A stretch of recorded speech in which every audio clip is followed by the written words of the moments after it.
Yo, yo, yo, what up? How we doing? What up, fellas? Living the dream. What are you guys? Living the dream, living the dream. Can't complain. It's a Monday. Yep. Tucking me in. Night football. Now about to talk to real sports. Yeah, I mean, I'd get being mad about football when not all teams can be 3-0 like some. So, yeah, it feels a little better on Monday. I'll say this. Did you punt yet? We did finally they did once. the second quarter of the game, yes, and the Packers let me down on a parlay, so I'm sure we don't even want to talk about that. They let me down too, man. That was disgusting. But, college basketball kicks into gear. We're almost at the turn. Practices start today. And what else? We had some big news on the horizon. Some say a political move, maybe metaphorically and in reality. Yeah, that was out of left field. What happened? He just retired. Who? Bruce Pearl. He was talking about politics potentially, and then he decided that he's going to stay at Auburn as like the senator of the school or something. So he'll still be around, but he's no longer coaching. His kid's taking over. Brilliant move, by the way, to hold off until a month before the season and get your kid the job. He totally pulled the 180, and we definitely thought he was going to do a U.S. Senate run. Definitely, as he's been more into politics and whatnot. So, but then pulls the 180, then keeps, stays at Auburn with the video and even addresses the rumors in that video. Yeah. Good points made by you two earlier, talking about it. I mean, keeping the family in the name. It's classic college basketball. It's just a classic mafia family setup. You just wait till the first day of practices, and then as soon as practices start, you're like, all right, we got our team. So here, I'm retiring, and lo and behold, it's my son. I can't wait for Kelvin Sampson to do this at Houston with his son here coming up in a few years. But I mean, it's smart, and then you get a test run for his son. If he does well, I mean, how can you not keep him on? So we'll see. The 30-day transfer window opens up for all the players tomorrow, so that'll be interesting to see if there's any transfers that transfer out. So something to keep an eye on. Some say Greg Gard may do that for his 20 years in Wisconsin as well too. I think they're going to sign him to a lifetime contract. Trevor. Greg Gard. Yeah, that guy's never going to fucking leave, I'm afraid. Greg Gard would be his second job would be perfect for the conferences that we're talking about today. That is the Summit League and the Horizon Conference. So shout out big news. We got obviously practices starting today. So kicking it into freaking high gear. And then it's going to be October next week, 1 month closer to the start date. But yeah, I mean, Horizon League, Summit League, I feel like these guys are perfect pairs, just similar conferences in ways. Maybe just geographically that stands out, but Horizon League, Summit League, high scoring games most of the time. And then you got some defensively stout teams, dime a dozen. I'm excited about these two. I love these two conferences. Not just biased because the Horizon has their conference in the Indianapolis region, but a conference championship. But I just enjoy watching these two conferences as well. And I feel like the Horizon League does a good job of getting exposure, maybe more so than the Summit League. I don't know. How do you guys feel about these two conferences before we start diving into these teams? Oh, the Horizon's always a blast. I mean, you can't really nitpick it. It's pretty good. A lot of competitive games. There's really no I mean, unless you're Doug Gottlieb, there's really not a whole lot of blowouts in like Detroit from like 2 years ago. But I like what the conference did this offseason. I think it's going to be fun. Yeah, no, I think big surprise last year was Robert Morris popping off and coming up and winning the winning the Horizon League. Just kind of goes to show that, anybody's capable, maybe unless you're Doug Gottlieb, as Trevor likes to call him. But I think that it was interesting because I think they were picked last or second to last in the coaches poll last year and ended up getting to the tournament, winning the conference, and winning the regular season conference as well. So Summit League, I'm excited for the Summit League. The only unfortunate part about the Summit League is even though St. Thomas got their new stadium, $175 million new facility, which is going to be interesting because they're going to house men's and women's basketball and men's and women's hockey there. So curious to see how that affects the floor, just with transitioning the floor in and out with the hockey rink. If they're going to set it on top of the hockey rink or whatnot. I know sometimes that causes some condensation type stuff. So I'm curious to see how they go about with that. But just disappointing that they can make the Summit League tournament, but they are still in jail one more year. Can't qualify for the NCAA tournament again, which is unfortunate. But I'm excited for the Summit League too. A few new coaches here, and it'll be interesting. Indiana grad as a coach too, I think. Trevor. Yo. Before we even get into the nitty gritty of all the teams, Doug Gottlieb Jr. I don't even know if he is junior. Doug Gottlieb. Can you guys just not buy him out? Do you think is there going to be any improvement at all? No, there won't be. We can't buy him out because his contract is too rich. We're stuck with him for like 3 years at least. So unfortunately, we just have to embrace it and keep hating him and fading him until he proves he can actually coach a basketball team, which I don't know about you guys. I don't have faith he can do that. So it's going to be another year of just blind fading Green Bay, especially when they're going to Kansas to play some games and they lost Anthony Roy, their leading guy, and now they're going to have we'll get into them, but yeah, they're going to be piss poor per usual. So that'll be fun. Is he still running his podcast? I love his radio. Probably. I don't keep tabs with that guy more than I have to, so my guess is yes. And will you be going to a game? I promise I'll be going to an IU Indianapolis game. Oh, well, yeah, I'm going to go to a game, but doesn't mean I'm going to like it. No, I know. I'm just saying we got to get you on site. Elliot got to get on site not only for a Kansas State game, but a UMKC game, which I'll is be your team in the Summit League. I'll be boots on the ground for a Summit League game. Probably when I would say Omaha a couple of times. Maybe I'll head up to Omaha too. Only 2.5 hours away. Might go there, kick some trash cans. Yeah, and shit. We've talked about doing a get together of doing a little campus tour. The Midwest we're all Midwest. Elliot, questionable. He's Great Plains in my opinion, but we'll count Midwest somewhat. But he starts the Great Frontier, and that's where we're going to start, or not start with the Summit League. We're going to go to Horizon League, where we're familiar. Conference championship here in my hometown. You got teams all over Ohio, teams in Michigan, teams in Wisconsin. Fantastic. Love this conference. And the first team we're going to talk about is in Ohio, and that's the Cleveland State Vikings. Cleveland, Ohio, obviously, last season 23-12. Horizon 14-6, tied for second. 0 returning starters. Rob Summers. You got to think that it's going to be an interesting season.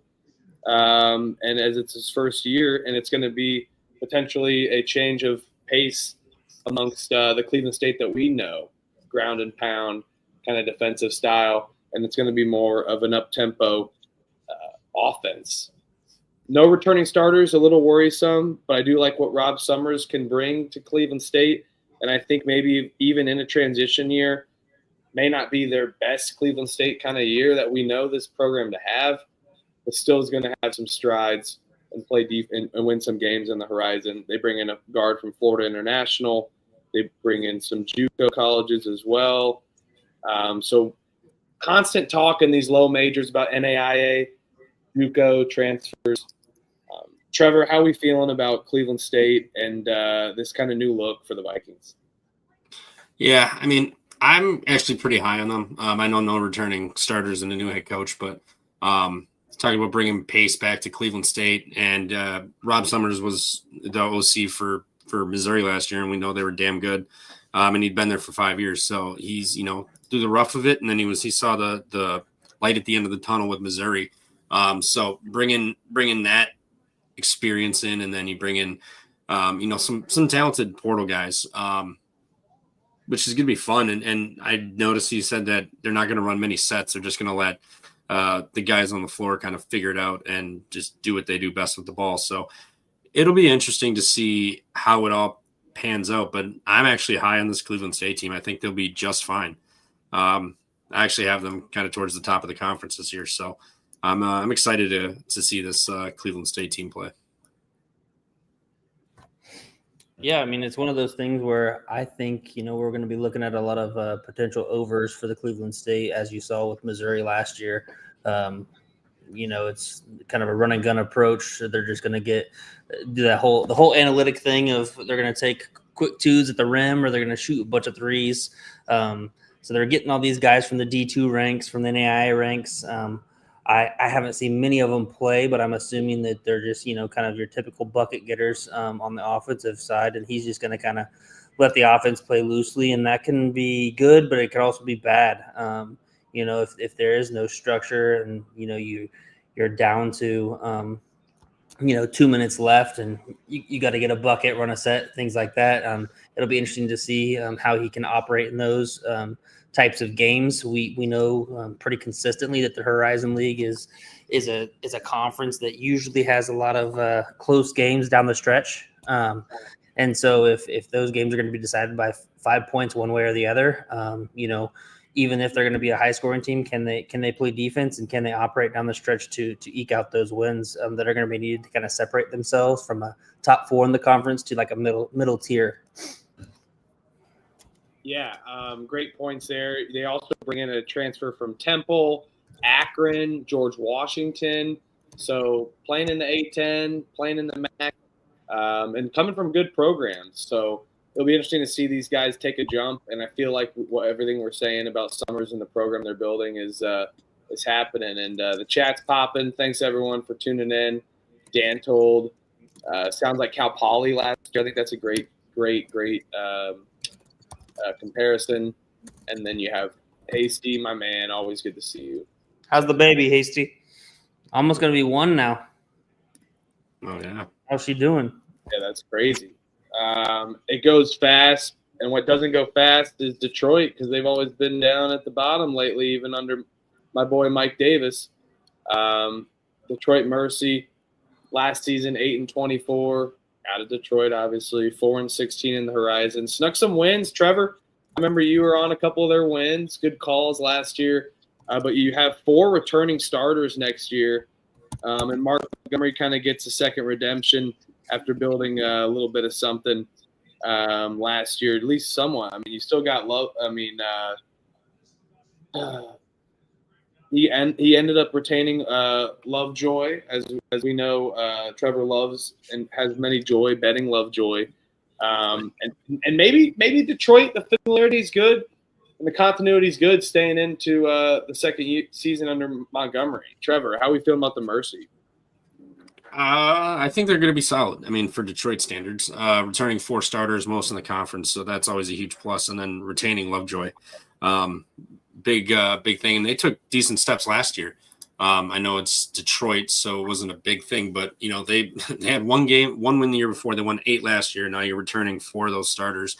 They brought in some good talent. They got some freshmen on here, so should be a nice mix of young and old, and let those freshmen kind of learn. But I think Detroit is going to make a jump up. I think they could potentially be like somewhat of a dark horse, for their standards in this conference. I'm not saying they're going to win it, but I wouldn't be shocked if they finish up in the top half potentially of this conference. They on paper they got it. It's just a matter of will they continue what they did last year and build on that, because they looked so much better last year compared to the year prior. Now you're going to bring all these guys back. I have faith in them. I'm pretty high on Detroit this year. Yeah, I mean, Dantold made a good point in the chat. Returning 4 starters on a team suck. We talk about that all the time. but 4 starters is kind of unheard of. So shout out that and Lovejoy. And before we go to Elliott and his time, they get transfer legend Jeter, Orlando Lovejoy. I mean, come on, that is a fantastic. A fantastic team. Just player names of a team. And then you got Colombe, TJ Nadu. So I mean, there could be a jump. There's definitely going to be a step up, and they got lower competition in this conference that they can get wins and sneak them into the middle of this pack of the conference, just with their solid pieces, especially with Lovejoy and, of course, Elliott. Yeah, I mean, it's one of those things where you gotta bet. I think we bet Lovejoy props on Valentine's Day last year. I think that was one of our plays on Valentine's Day was the Lovejoy props. So we gotta go back to the well there this February. But like you said, unheard of to return 4 starters. Maybe they just aren't that good and nobody else wanted them. I don't know, or maybe they really like the coach and like what he's building there since it's going to be his second season.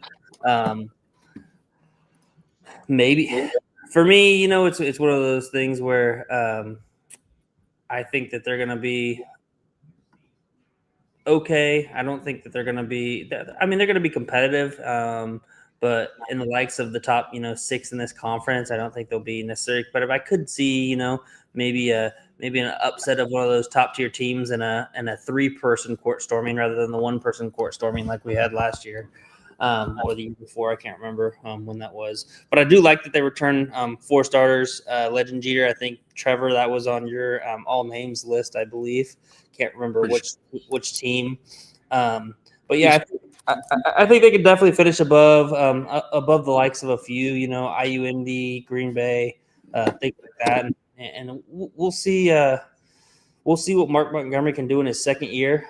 He obviously took a step forward, and then can they keep the momentum? He obviously kept somewhat of the momentum, just returning the starters that they had from last year and bringing back Lovejoy, who I thought would go somewhere else. But it'll be interesting to see, and we're all fans of Detroit Mercy, I think. So we should definitely try to make a stop up there.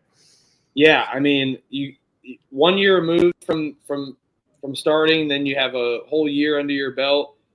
Starters returning, I think it's a good sign, especially in the lower ends of these conferences. So that's a good sign for what Montgomery's building, I think, and something to take a look at, the intangibles, not only the tangibles of the team. Yeah. Oh, yeah.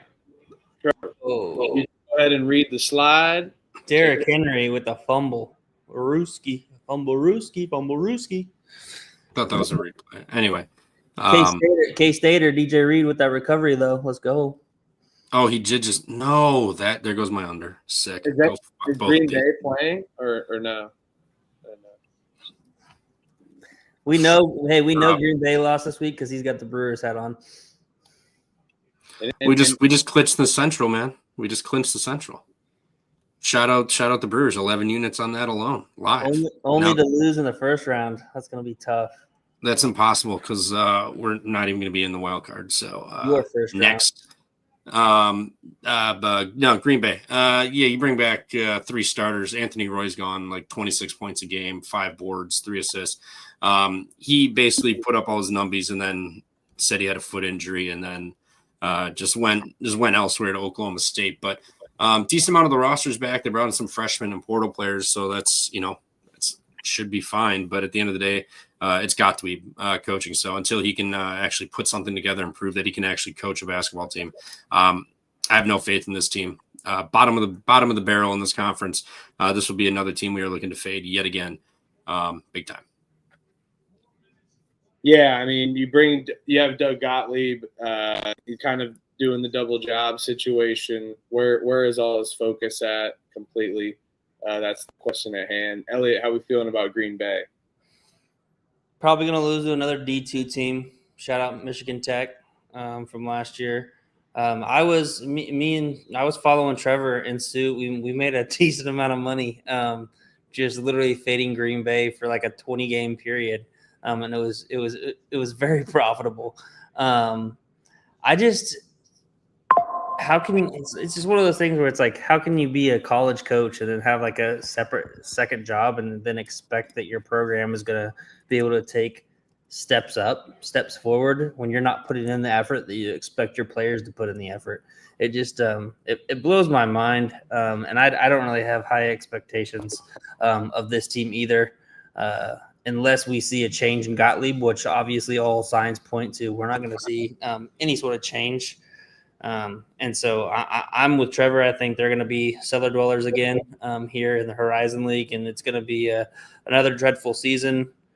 And I guess we'll see how big the buyout has to be for them to buy out his contract and move on to maybe a coach that gives a damn. 10-21, 11-20. That is a jump up from 4-28. Obviously, an improvement. You bring back Preston Rudinger, you bring back Marcus Hall, so you're retaining talent. But Gottlieb trying to maybe force talent that is going to have too much of a role that maybe didn't last year, and that always could be problematic or good. I mean, the potential could come out, but bringing back returning starters, this is the one thing that the one time I think we worry about having returning starters to a bad program. They just weren't really competitive in games, and I felt like they could only play like a first half or even just one half. So they do bring back a decent amount of pieces, but it is Doug Gottlieb at the end of the day. And they're going to play some hard pieces in the non-conference, it looks like. So I think Gottlieb's going to put him to the test. He kind of understands how that works. And Tesla. And, so that is our feelings on the Green Bay Phoenix. Trevor will be getting to a game. I promise you that. Right? But not to mention though, Huff, you bring up a good point with the 3 returning starters, but the 2 they lost were 35 of their points, and how many did they average? 60 a game, so they're losing like 50% of their points with Anthony Roy going to Oklahoma State, and then you have Jeremiah Johnson who transferred to Campbell. So you lose your top 2 guys basically, or I guess your first and third guy. Basically from last year. So how can you what do you expect to bring back? Especially, I know Anthony Roy was hurt all last season and didn't play very many games, but still. Yeah, and I mean, you make a good point. It's just time for teams to step up, and Gottlieb's going to have to put faith in some other people, and that's always a question at hand. But continuity's good. I think this team is going to take somewhat of an improvement, but again, an improvement is 9-22, 10-21. It's not very good. IU Indianapolis, Indiana last season 10-22, sneaky 10-22. Horizon 6-14, 0 returning starters and a new coach, and they're just kind of starting over, I guess. So last season, coach was fired. We kind of talked about this on another one. Another show, some issues just with like hazing or something like that in this or whatnot.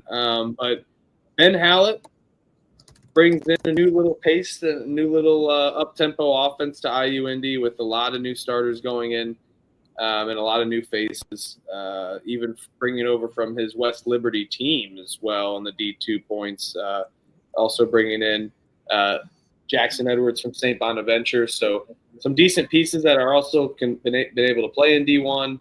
I know the jungle's super fun. I'm going to be getting to the jungle. Don't think IU Indy can just compete with a lot of these teams that we mentioned, but I think they're going to be somewhat competitive. It's kind of hard to base anything off of last year, but from what we've seen the last 5 years, even with IU Indy, IUPY, rebrand, whatever, it's been awful. So this last season was a decent step up. They won some games and was competitive in a lot of games as well too, and scored more points than we've ever seen from IU Indy with their old over and unders of like 48.5.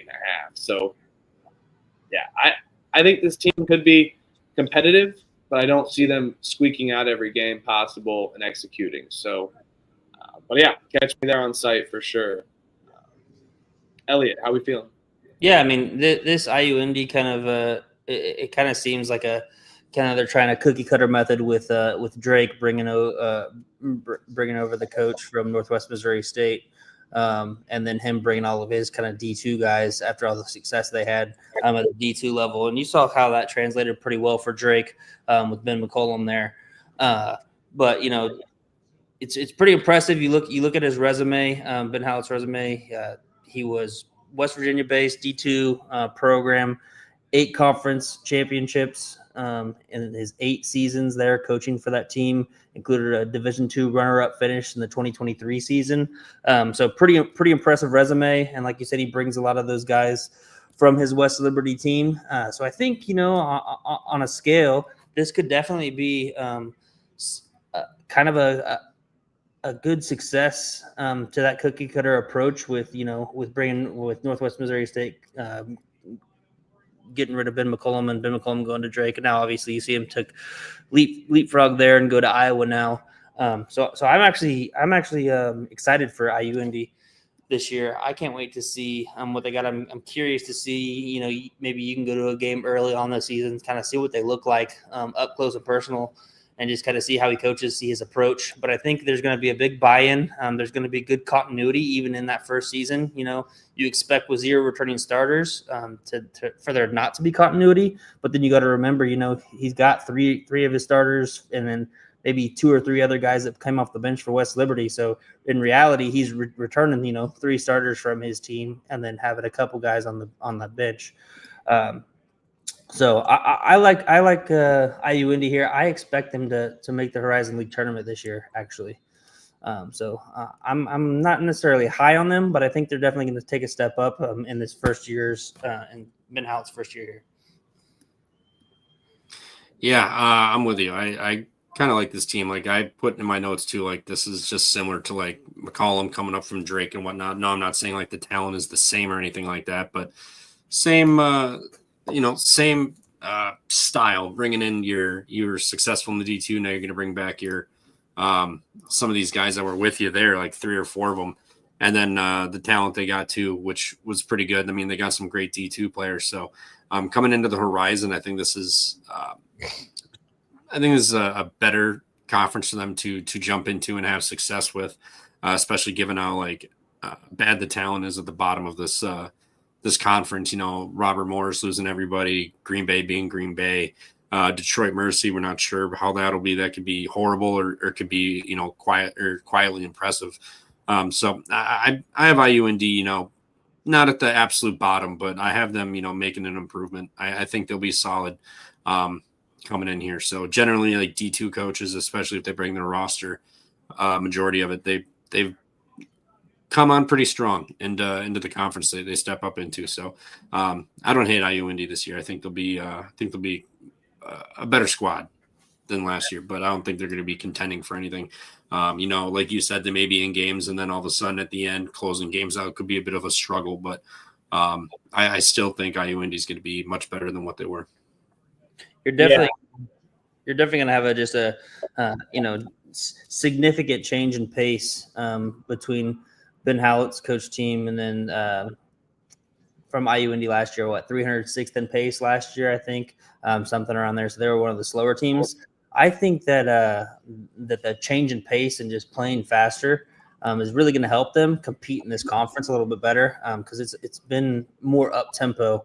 You know, you have like Milwaukee, who we'll talk about next, but you know they got those big guys that can kind of grind it down. They kind of got that different style, but I think they match up well with a few other teams in the conference, like Purdue, Fort Wayne, Youngstown State, those teams that kind of run and gun. Well, they've always had Purdue Fort Wayne's number. I mean, they've covered against them the last 3 years, even though this is a new team. I mean, just historically, the last couple of years, they've definitely fared well against Fort Wayne. So yeah, good matchup there. They do add Puerto Rico big man, played for the World Cup FIBA U17. So they do add some size. They're definitely gonna have to compete with those teams down the low. But we just heard with Cleveland State, they're changing their style of play. So we're gonna see maybe some up tempo offense consistently in the Horizon League. So IUND maybe a step up, still competing in the bottom of the barrel probably, but maybe something different. And would love to see this program. And shout out Chop Kicks. Thanks for tuning in. IUPUI going to the tournament this year. Yes, they are. They were a 16 seed against Kentucky one year. I don't think they made it with George Hill, unfortunately, but that was rough. That was sad. That was IUPUI. It's a new day. It's a new branding. You'll catch me at one of these games, full show. Milwaukee Panthers, solid team, absolutely solid team. Last year, 21-11, 14-6, one returning starter, and Bart Lundy, a great coach. 3 years at Milwaukee, he's got a 63-38 record at Milwaukee, which is super impressive. So, kind of trying to find a different identity, a new strategy amongst the league, and just and maybe a new vision. It's hard to get continuity on these low major teams. Milwaukee definitely doesn't have that as well as we've seen with other Horizon League teams so far. But got to think Milwaukee's still going to be competitive. The system that Bart Lundy that's built, he can kind of get any guys working, and they still do bring back some players. So, how are we feeling about Milwaukee, guys? I can start it off. They lose a good chunk of the roster. I mean, they brought in a starter, but Lundy's been a great coach, and last year wasn't like their best year, but they still found themselves contending. You lose your top two scorers. They also led the league in assists and rebounds. They're at UCF, so that's that's going to hurt them a little bit. But Lundy is a good coach. The staff is a good coach. They always find themselves contending and competing. They brought in great talent. It's just a matter of a lot of these teams is, are they going to figure it out, and are they going to mesh out the gate? Or are they going to take time to figure it out and just kind of slowly just unravel and struggle from there? But Lundy is one of those coaches, just like Campy in this conference, where I'll always give them the benefit of the doubt and expect them to be solid and contend. So I like Milwaukee this year. I think they're going to be one of the better teams in the conference, just given how top heavy it is with the talent and coaching, and then bottom of the barrel teams. So I like Milwaukee. I think they'll be fine. Maybe it'll take a little bit to mesh early on, but I still think they'll find themselves in the tournament and contending to win the Horizon here. Yeah, you bring back Pazan Fields, you bring back Danilo Hujanovic, and I don't know if those players are necessarily the right pieces to lead this offense and lead and the team just in general. But he does bring some good transfer pieces in as well too. Elliot, how are we feeling about Milwaukee and some of the pieces that he brought in? Yeah, I mean, I think he brought in a couple pieces. It'll be interesting to see if the gambling gate goes into the Milwaukee program with the Fresno State transfer Amar Aguilar. So that'll be interesting to kind of follow. I think that's going to be a big portal piece, big addition for them. Is the redshirt senior guard there. Averaged about 13 points a game last year for Fresno State. And then also another big piece that they brought in was Seth Hubbard, who was, I think, at Toledo and Western Michigan there in the MAC. Put up about 10 points, to average 10 points a game, shy under 1,000 points for his career so far. So we'll look to kind of him to get past that 1,000 career point mark this year at some point. But I agree with Trevor, with Bart Lundy there at the helm. I think we'll be able to figure it out. I think this team is a little bit different than last year's team, where they really emphasized the defensive side of things. And I was high on them just because of their inside presence and the backcourt the front court that they had. I think they still have a really good front court, but they might have to rely a little bit more on their guard play this year, which isn't going to be a bad thing.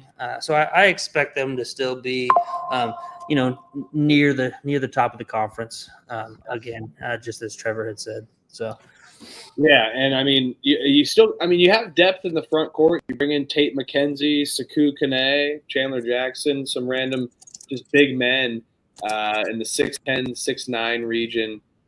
So that's always good to have depth and height at height, I guess, too. So yes, a newer piece, but I think their front court can do that. Yeah, and whoever's freaking doing that, sounds like it's Elliot, because it's not me. Freaking get that off. What is it? Your text message. I think your phone or computer keeps dinging. Yeah, whatever your notifications are. Peralta over 5.5 strikeouts. Wow, okay. Welcome Plus to money. it. Toasty, just here to fade Trevor. No. It's profitable. Not Toasty. to fade yet. Trevor is the GOAT. Yes, he is. And Toasty is loving. But yeah, Milwaukee, Bart Lundy. We've talked about the pieces that they have and have brought in, and it looks like we're super high on this team for sure. So, other black and yellow team in the horizon. The Northern Kentucky Norse, the Highland Heights, Kentucky, last season 17-14. The Horizon 11-9, tied for 6th. One returning starter, Darren Horn. Great record, and the system and program they've built. The Norse always a strong defensive team historically under Darren Horn, but just we didn't see that as much last year under the team that they had. I felt like they were so helter-skelter with their kind of style of play, and also I just also feel like they weren't the same Northern Kentucky stout defense that we all knew, and when they were bad, they were very bad. But it just felt like a step back, even though they still finished 17-14, tied for 6th in the Horizon with an 11-9. Just shows that this conference is super competitive. Northern Kentucky's always been a program that we've liked to bet on, Trevor. But they do bring back Dan Gerziger.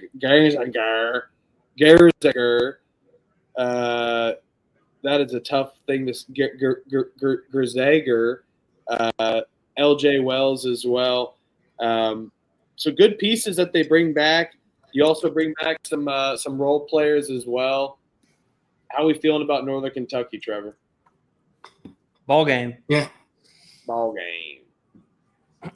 Man, and Laporta doesn't even get his fucking yards. How disgusting. That dude is such a fugazi-ass player. People say he's good. He's trash.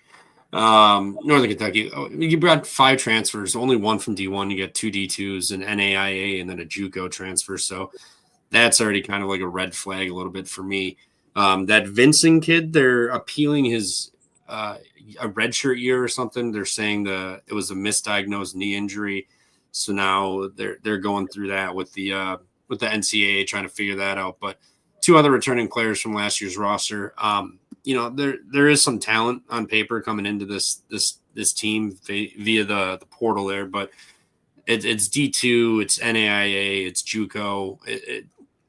You don't know how these guys are going to transfer over. I know it's the Horizon League, but still, it's a much different talent bracket than it is at those levels. So I'm curious how this will go for Northern Kentucky. I'm leaning more towards the side where it'll be a bit of a struggle for them than it will be successful. So, yeah, I mean, I don't think they're going to be horrible, but I don't think they're going to be contending for this conference. I have more kind of towards the smack dab in the middle at this. I mean, if those guys pan out, this is going to be a really, really good team. But if they also struggle and can't figure it out and take time to get that going, it's going to be trouble for Northern Kentucky. So, yeah, they've got upside, but I'm leaning more towards the fact that it'll probably just kind of be middle of the pack, similar to last year.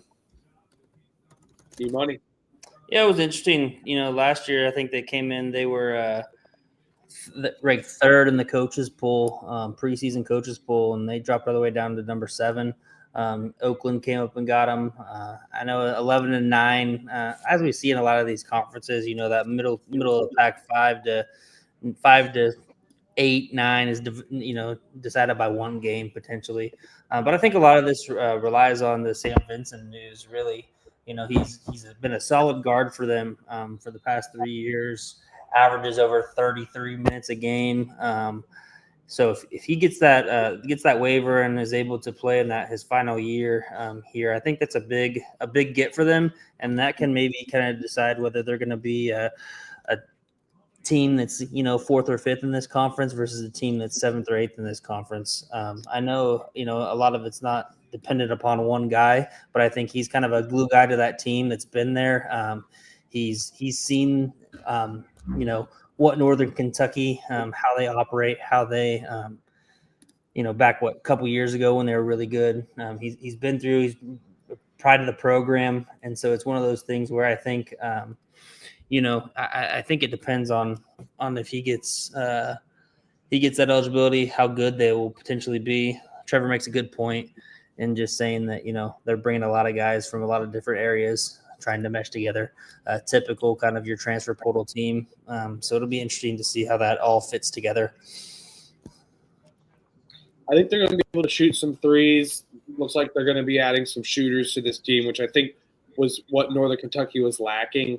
And but that always doesn't equate to translating to the other side of the ball. And I think we saw that as a porous spot for Northern Kentucky. So, yeah, I'm going to say that just with their style of play and not being able to be balanced on both sides, I'll have them middle of the road, just being able to find games and being able to lay eggs. So, super volatile team here, in my opinion. Oh, baby. Oakland Golden Grizzlies, Rochester, Michigan, last season 16-18, 11-9, 1 games on the horizon to finish tied for 6, obviously, with Northern Kentucky.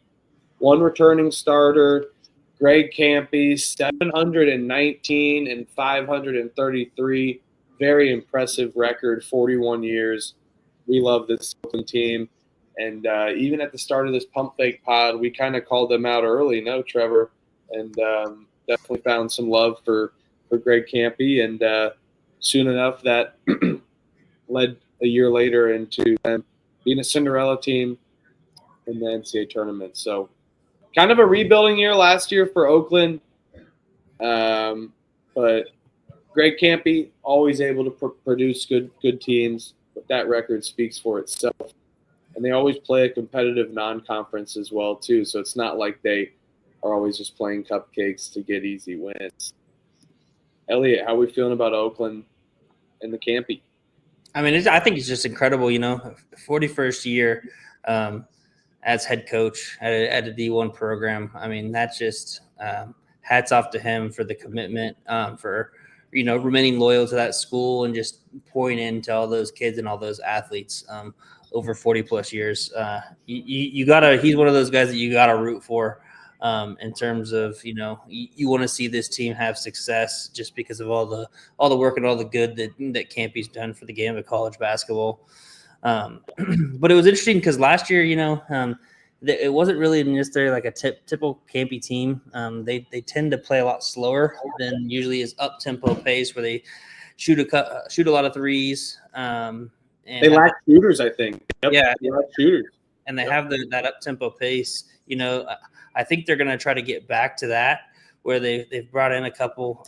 They've got a couple returners. Nassim Mashour, he shot 42% from the 3, and then they bring in a couple possible point guard opportunities. Both of them shoot around 40% from the 3. Coy Thurman and Brody Robinson. So I think he's bringing in those pieces to kind of try to fit more of his style that he likes to play, that up-tempo pace, where they have a couple shooters on the wings. They're kind of going to drive, kick out for the shooter, shoot that shot. What was it last year? They had that guy with the goggles that would just knock down shooter. Then he was so cold against IUPUI. That's the IUPUI game I went to. He was so cold against IUPUI. And then the year before was what was the year before? The year before was what's his name that went off against when they beat Kentucky? I cannot think. Golke, yeah. So I think they're going to try. Yeah. They're going to try to find a couple guys like that. A couple other additions. Zaire Wells, another 40% three-point shooter, and then you got Brett White, another 43% shooter. So you thought that you can see that he was adding a bunch of pieces in the portal to kind of correct that three-point percentage shooting. So I think he's going to look for them to play more of a high up-tempo pace, like a typical Greg Campy team, and I think they can be very competitive as always in this league. Just on the coattails of Campy, he's going to outcoach a lot of those other coaches here in this league, and it's been proven. Yeah, I mean, and Goggles definitely, if he could beef up in size, and maybe he did in off season, haven't been able to see pictures, but that could be that next level to take him to lead this team and lead the floor. Trevor, how are we feeling about Campy and the Grizzlies? Yeah, same as Lundy. Obviously, a lot of new pieces on this team. They're under Campy. They like to play good defense, play a little faster. They didn't do really either well last year. I know they finished the season kind of on the right stretch here, but you lost a lot of guys here. Now you got 4 total returning players, but they did bring in a lot of depth on the portal, front and back court. So they should have more pieces that they can use at their disposal and play multiple ways this year. And it's Greg Campy. He's always had a lot of success. So he's a guy I'm basically going to give him the benefit of the doubt that this roster is going to end up figuring it out.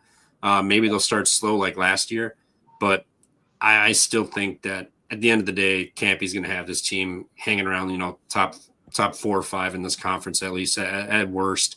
I mean, if nothing works, these guys don't mesh.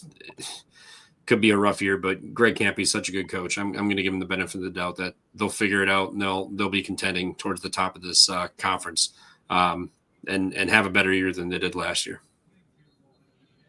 Yeah, I mean, hopefully just a little more discipline too. A heavy foul team last year, especially when you have a slower paced offense that math doesn't add up to winning games and scoring points. But yeah, it's Greg Campy, all right. Definitely think they can keep them above 500, especially in the Horizon play. Any final thoughts on Oakland? I don't think Goggle Boy's back. I think he's gone. I think he's a senior. Pretty sure he's gone. I was mistaken for one of the other players, so my apologies. Oh, you got me excited. I was hoping he's back. No, yeah. But the thing is with all this jump around stuff, and he was an addition as well. So I think Oakland new faces, but they do bring back a couple players. So there is some familiarity. But yeah, I like Oakland here. Definitely to be above 500, maybe a similar record to last year. Oh, baby, Powers Hamburgers. Shout out Powers Hamburgers in Fort Wayne, Indiana. Last season, 19-13. Horizon, 5th. 12-8. Sorry for the typo. 1 returning starter, John Kaufman, 198 and 255 in 11 years. And, I mean, I just feel like that record doesn't sound great, but they've been a lot better in the last few years, and he's built up a team and with the rebrand. And quite honestly, a lot of those seasons early on were rough. And then their seasons in the middle were just around 500 or below. But Purdue Fort Wayne, only 1 returning starter. So it's going to be a completely new regime for the Mastodons. And you got to expect hopefully maybe better play at both sides of the ball. They do bring back Corey Hadnot, but he came off the bench and he was a good 6th man. So maybe expect him to have a different role and maybe as more of a leader, especially in the backcourt for this team. Bringing back Maximus Nelson, D'Angelo Alessi. So this Fort Wayne team definitely bringing back some pieces, adding in new additions, but really losing a lot of their key players last year was rough. And it'll be interesting to see if we see that kind of motion spread the floor offense under this new team. I miss the short little point guard that had the puffy ponytail from IUPUI. I cannot remember his name. This is definitely my favorite mascot of the Horizon League. There's something about the Mastodons that just gets the juices flowing. But yes, like you'd mentioned, they brought in a couple other transfers with Division I experience. They brought in Mikhail Stevenson, averaged about 11 points a game for Grambling State there in the SWAC. And then brought in DeAndre Craig, another guy averaged about 13.5 points a game, 4 rebounds, 3 assists. He came in from Denver after Denver's coaching change.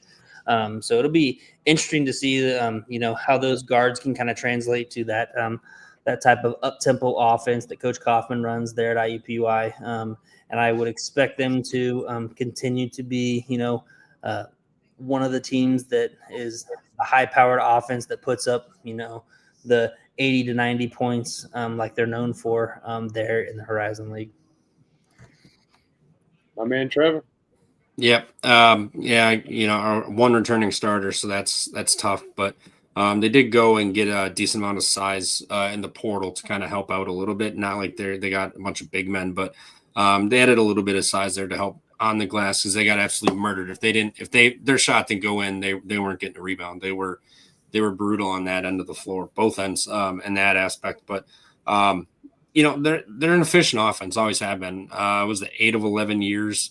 Or whatever for Kaufman that they've finished like top 50 in effective field goal percentage or something offensively. So they've always had a decent offense where they can score, but it's the rebounding and they kind of addressed it. They got some size, but they still have, enough size where they can run up and down and contend yet, playing fast yet. So I just kind of think it's going to be the same old Fort Wayne. I think they'll be, right around the middle of the pack, and then depending on some of these other heavy portal teams pan out, I think they could potentially maybe finish 7th or so in this conference. But I still think it's just going to be same old efficient IPFW where you can count on them to score, but it's going to be how is their defense and how is their rebounding that's really going to shake out and pan out the season. See how it goes for them. Yeah, I mean, and I think thing that IPFW is excited about is they add more depth in scoring. I think their first unit was so strong that bringing in that second unit, they really lacked problem. They lacked problems, especially when they got film. I mean, they started off super strong, but when they got in the Horizon League, they really had that first unit figured out. Then they had to switch a couple starters around, switch different units around, which is normal in college basketball. But I think they've really found that as an issue of finding a good second unit. So hopefully they can fix that and be able to add some depth here for Fort Wayne. So, yeah, go Mastodons, baby. We always love this team. Bunch of dentists. A lot of dentists go to the school. Good dentist school. I need to see a dentist. But Robert Morris, Colonial, Moon Township, Pennsylvania. Last season, 26-9. Horizon, 15-5. What a story. 0 returning starters, though. Andrew Toole, 252, 231 in 16 years at Robert Morris. So decent program. And then they make the NCAA tournament playing Alabama and the Crimson Tide. So what a story that was. And then you all see you see the portal happen. You have this happens all the time with an improbable run, good scores on these teams. They get that jump to P5. They get that jump to other good schools as well and other good conferences, maybe a step up from the Horizon. So that was a problem that happened to Robert Morris. Do you see that as a continuous issue, Trevor, for this season? Yeah, I actually have this team falling way down towards the bottom of the conference here. I mean, crazy year last year. I mean, 26 wins, but years prior they had 4, 8, 16, 10, and 26 wins, including last year. So they really overachieved big time last year. Completely rebuilt roster, damn near. Losing everybody off from last year too with that team. I think that's going to be a detriment and hurt you in the end game. But RMU, Bobby Moe was never like an actual powerhouse or serious contender in this conference majority of the years. So I think after last year, I think it's a significant decline and regression back to the norm. This is honestly going to be a team I'm going to look to fade early on in the year. Just given what they did last year, they might get a little bit of respect on lines and whatnot, but they're going to be an entirely different team. And last year's team, I mean, what was that dude? Alvaro Fulgueras. That dude was an absolute just monster and powerhouse. Really helped this team, and now he's gone. Not to mention every other single person. I think it's going to be a real struggle for Bobby Moe this year. Yeah, the most impressive thing that I think about that whole Robert Morris run last year is, they started out conference 0-2. So they start the Horizon League Conference 0-2, and then they go on a 15-3 run, get first, somehow survive Greg Campy's magic there in the Horizon League tournament, beat them in overtime, and then end up clipping Youngstown State there in the finals. Go on and put up a very, very, very impressive and competitive performance against Alabama there in the conference or in the NCAA tournament. But yeah, like you were saying, Huff, it's one of those things where you get a low mid-major who is very good and has that lightning in the bottle type season. And then you look and 0 returning starters. You had Fulgaris go to Iowa, Dickerson to USC, Mojafo to South Florida. So, all of their top guys that were averaging over 13, 14 points a game, kind of their three-headed dragon, all transferred to Power 5 schools. You can see the talent that kind of Coach Toole had built there at Robert Morris, and now he's basically got to do the same thing through the ranks of the Division I, Division II, and then expect to kind of get those same results. It's hard for me to really think that that's repeatable year in and year out. Whereas I'm not as down to where I think they're going to be near the bottom like Trevor. I think that they're going to be kind of a middle of the pack team. They're definitely going to take a step back from that first place there. But looking forward to seeing, maybe Toole gets it right again, and he pressed all the right buttons and he gets the magic in the bottle again. But who knows? I think Robert Morris as well. The transfer they brought in, Cal State Fullerton, ULM, Arkansas State, couple transfers from the Horizon League as well. So interconference, which is good. And that brings definitely continuity in a way to that conference. So that's good. But yeah, I don't foresee a storybook season like last year with you guys. So I don't know. I'm back and forth on them being in the middle of the pack versus being at the bottom. I think Andrew Toole finally got a glimpse of winning, and sometimes that's good for a coach as well, and with the scheme they're drawing up. So I think they're going to be teetering with that 500 record in the horizon. Wright State, Dayton, Ohio, last season 15-18, 8-12 in the horizon. Clint Sargent, 2 returning starters. Clint Sargent, 15-18 last year. You got to think Wright State, scoring a lot of points. Didn't start it off early in the season. Then they picked it up randomly and would score a ton of points like we normally do with Wright State, taking those overs. Sorry for the quick jump. Premature there. Wright State, though, we love this team. Trevor, we've always bet on this team since the beginning of the Pump Fake Pod, a team that we slept on. I feel like we've mentioned that a lot about these Horizon teams, so maybe a conference that we like. How are we feeling about Wright State this year and Clint Sargent under year 2? A lot of year 2 coaches here in the Horizon as well.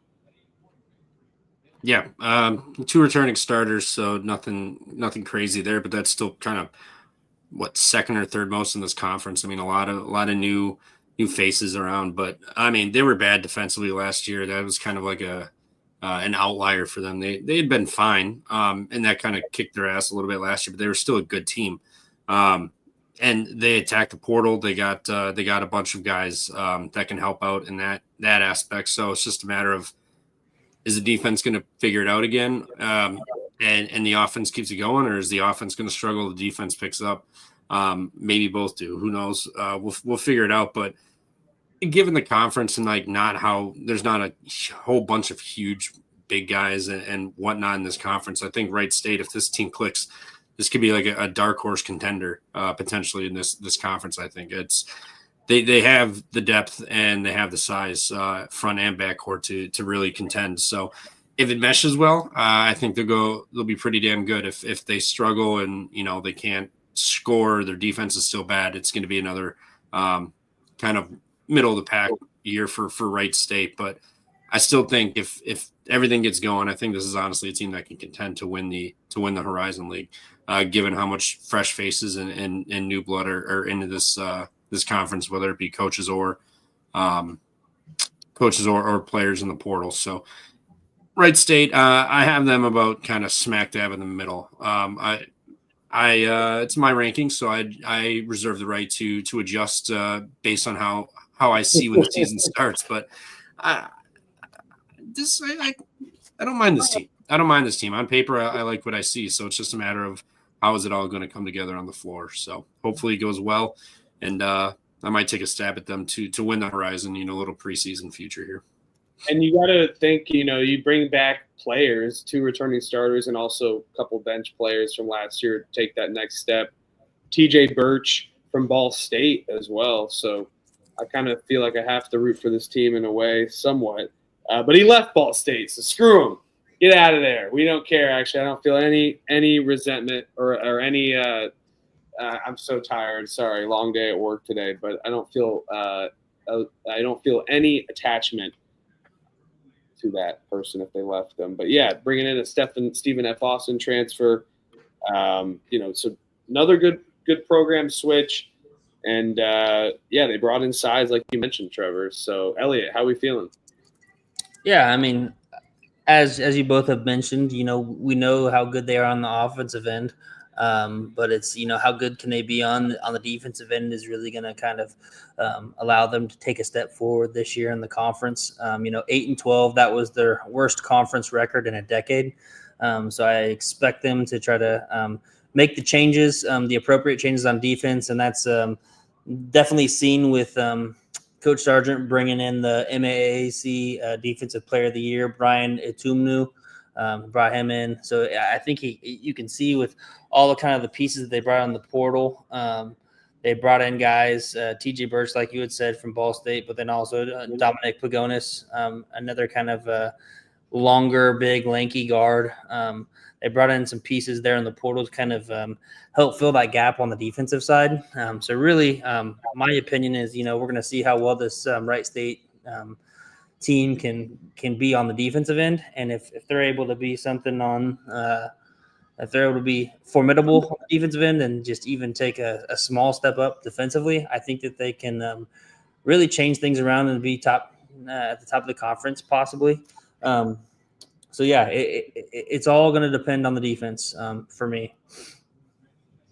Absolutely. I think that's definitely the catalyst for a good season for Wright State. Last but not least, we love the stadium, Youngstown State Penguins in Youngstown, Ohio, Far East Ohio. Last season, 21-13, 13-7 in the Horizon, 4th, 1 returning starter, and 21-13 under year 1 of Ethan Faulkner.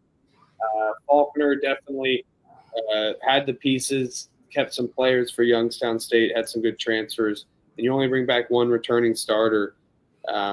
So that's unfortunate. But I think this team's going to be pretty good. You bring in some solid pieces, you lose some solid pieces, but you also get to fill in those gaps of bringing in pieces. And Faulkner, proven winner, 1 year under his belt. Do we see a sophomore slump potentially, or do we see a high probability of winning in this team under the system that they've built with a good defensive mindset? And they also have that balanced offense as well, or the offense to balance it out as well. So, Elliot, how are we feeling about the Penguins?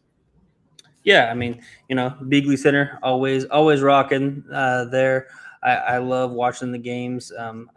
Typically, they typically have a good home court environment. However, last year, I had just looked it up. I'm trying to pull it up in my notes. Their home court was not as good as you would have expected it to be. I think they finished home court 10-5 last year, and typically you would think that they typically only lose like 1 or 2 home games, just based on that kind of environment that they have and the home court advantage that they have there. But yeah, like you had mentioned before, another coach in his second year here. I think he's very comfortable in the Horizon League, as he was a graduate of Northern Kentucky. So, he's been in this league for a long time now. I think he kind of knows how to have success, sees how to have success with his team, and that's evident. They lost E.J. Farmer to injury last year, near towards the end of the year, but ended up had the depth and the pieces to push to a Horizon League final, and then lost to Robert Morris. So I'm definitely intrigued by what Youngstown State can do. I don't see this as a sophomore slump for Faulkner. I see this maybe as a little stepping stone, depending on how the pieces that he brought in can kind of combined with the pieces that he still has here with Jason Nelson and Chris Carroll. And then Zorgval got healthy, 7-footer. I know everybody was talking about the 7'4" Dines kid.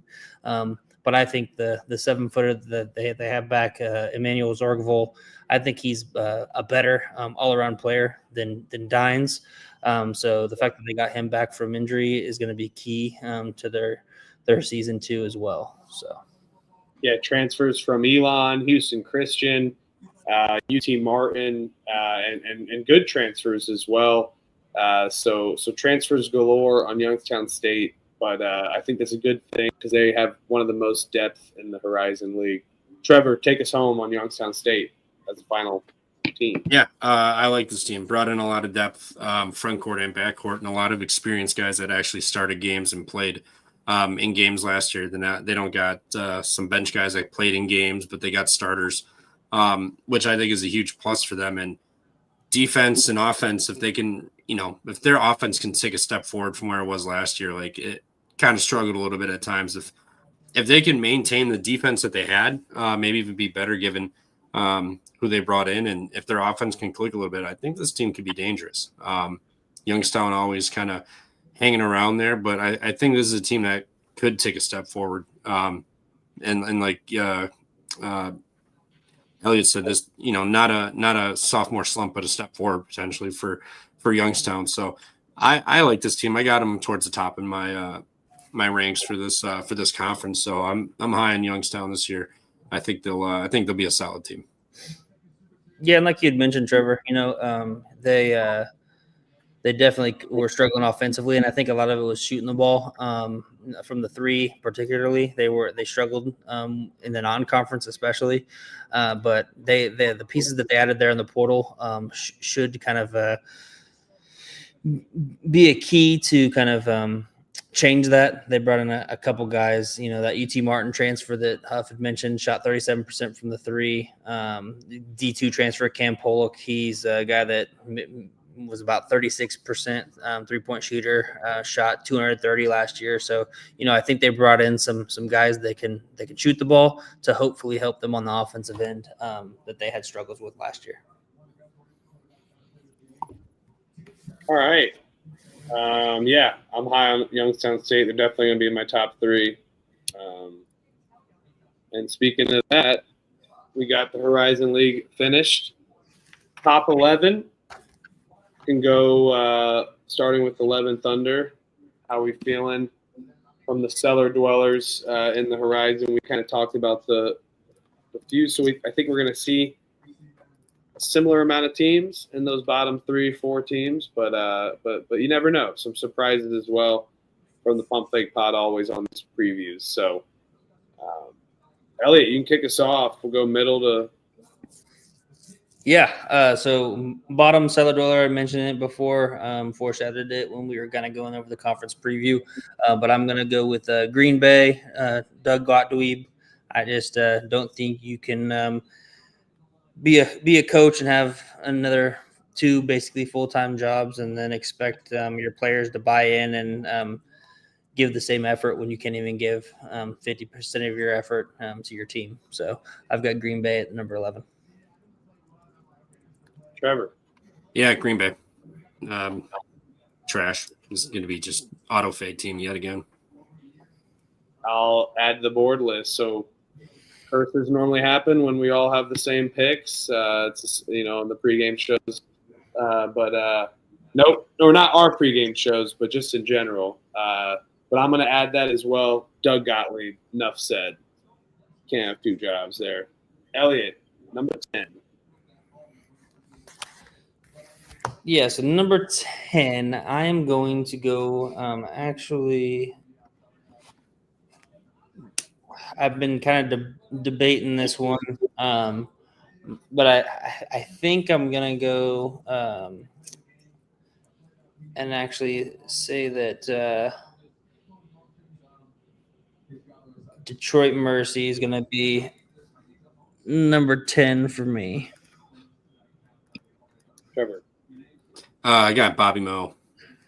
I am all the way out on this team this year. Wow. Robert Morris from 1st to 10th. Almost. So a major step down. Yeah. Not excited about the transfers Robert Morris brought in. It looks like you can't. They never had success. Last year they had a magical team and they did magical things. And now you lose everybody. I think they're just going to regress back to their norm, and I think they're going to fall harder, given what they did last year and how much they lost. Yeah, I can definitely see that. I'm not necessarily hating on it. I think it's a major jump. It's definitely a good hot take for the program. Yeah, I'm gonna go with a little shocker here.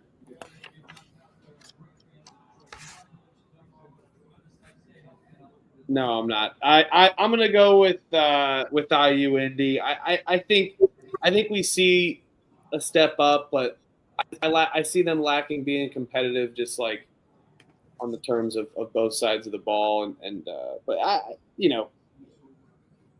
they're gonna win some games. They're gonna knock down a good team.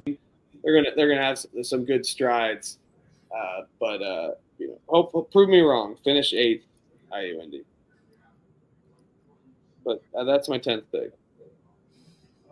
BJ or Elliot, number 9. Yeah, so number 9 here, I have I've got Colorado State. I've got Cleveland State. I think first year there, it's going to take a little bit of time for the new coach there, Coach Summers, to kind of figure things out. I don't think the straight transferring of the style of play where they're going to go this fast up tempo. I think you might see it similar to the Wright State from last year, where they may have a good offense. However, I think that they're going to struggle defensively possibly. So I look for them to take a significant step back this year under the first year. Not saying that it's not a good hire, but I think, we've seen those first-year head coaches really struggle. And so I'm going to go Cleveland State there at the 9th spot. Trevor, number 9. Wow. I got IU Indy here at 9. Yep, enough said. Number 9 for me is going to be the Detroit Mercy. I think Detroit, they got good players. The number 9 team last year was IU Indy. They finished 6-14. So listen, they're gonna have 6 to 8 wins in this conference, and they're gonna finish 9th. So, and I think Lovejoy is gonna go for 20 points a game at the end of the season. Hot take there, maybe not a hot take because he had 16.7 last year. Elliot, number 8. Yeah, number 8. As I had said when I was previewing this team, I've got IU Indy. They're gonna make the conference tournament. I think that. Bringing in those players from West Liberty, that D2 ranks, I think Coach Howlett's going to be able to kind of keep a good continuity, similar to what Coach McCollum did with Drake. Don't think it's going to be on that type of a level, but I think his style of play bodes well for this Horizon League Conference. And they, besides, I guess, Detroit Mercy, bring back probably, when you look at it, the most returning starters and returning pieces. With all the guys that are following him over from West Liberty. So I've got number 8, IU Indy, to make it to the conference tournament. Yeah. Go ahead, Trevor. Yep. Oh, sorry. I got Detroit Mercy here. Bringing back all those guys and the step they took forward last year. Now given all the new transfers and the new coaching and this and that in this conference, I think Detroit Mercy finishes 8th at least at worst. 8th at least. I wouldn't be surprised if they honestly finish like 5th, 6th, and make the conference tournament either. Number 8 for me is going to be been back and forth between these two teams. I'm going to actually go Cleveland State here. I had that. I out of the top like 5 through 8, I really went back and forth. This is where I struggled the most. I think that middle of the pack, just because these teams can all be around 500. But I think Cleveland State, definitely a decent record, could be around 9-9 in the conference. So still around maybe 500 or just below. So give me Cleveland State here on the 8th spot. I kind of got to agree with Elliot. I think the up-tempo play is going to work, but maybe that doesn't transfer with both sides of the ball. And I still think their new coach is going to win games. So the 8th is not disrespectful by any means. And Cup of Joe, what is up? So good to see you. The Bruise Whisperer, been a while. Good to see you as well, Cup of Joe. Elliot, what's going on, Ronnie? I didn't see Ronnie's in the house. All right. Yeah, Ronnie Haywood, what up? TV Jones fan club here. We got TV Jones fan club all around here. That's Trevor's burner. Number 7, Elliot. Yeah, so number 7 for me, I'm gonna actually go with Purdue Fort Wayne here. I think that they're gonna make it. They're gonna have success on the offensive side of things, like they normally do. But I think bringing back only that one returning starter, I think they're gonna struggle maybe to mesh. Might struggle here at the end of the or at the beginning of the conference season. But I see them coming on strong and maybe making like a kind of a late push like Youngstown State did last year. So I've got Purdue Fort Wayne coming in at number 7. Same. I got Fort Wayne at 7 also. Verbatim what Elliot said. All right, I gotta go somewhat against that. I'd have to say I like this Fort Wayne team. So they're a little higher than 7. Number 7 for me, though, is going to be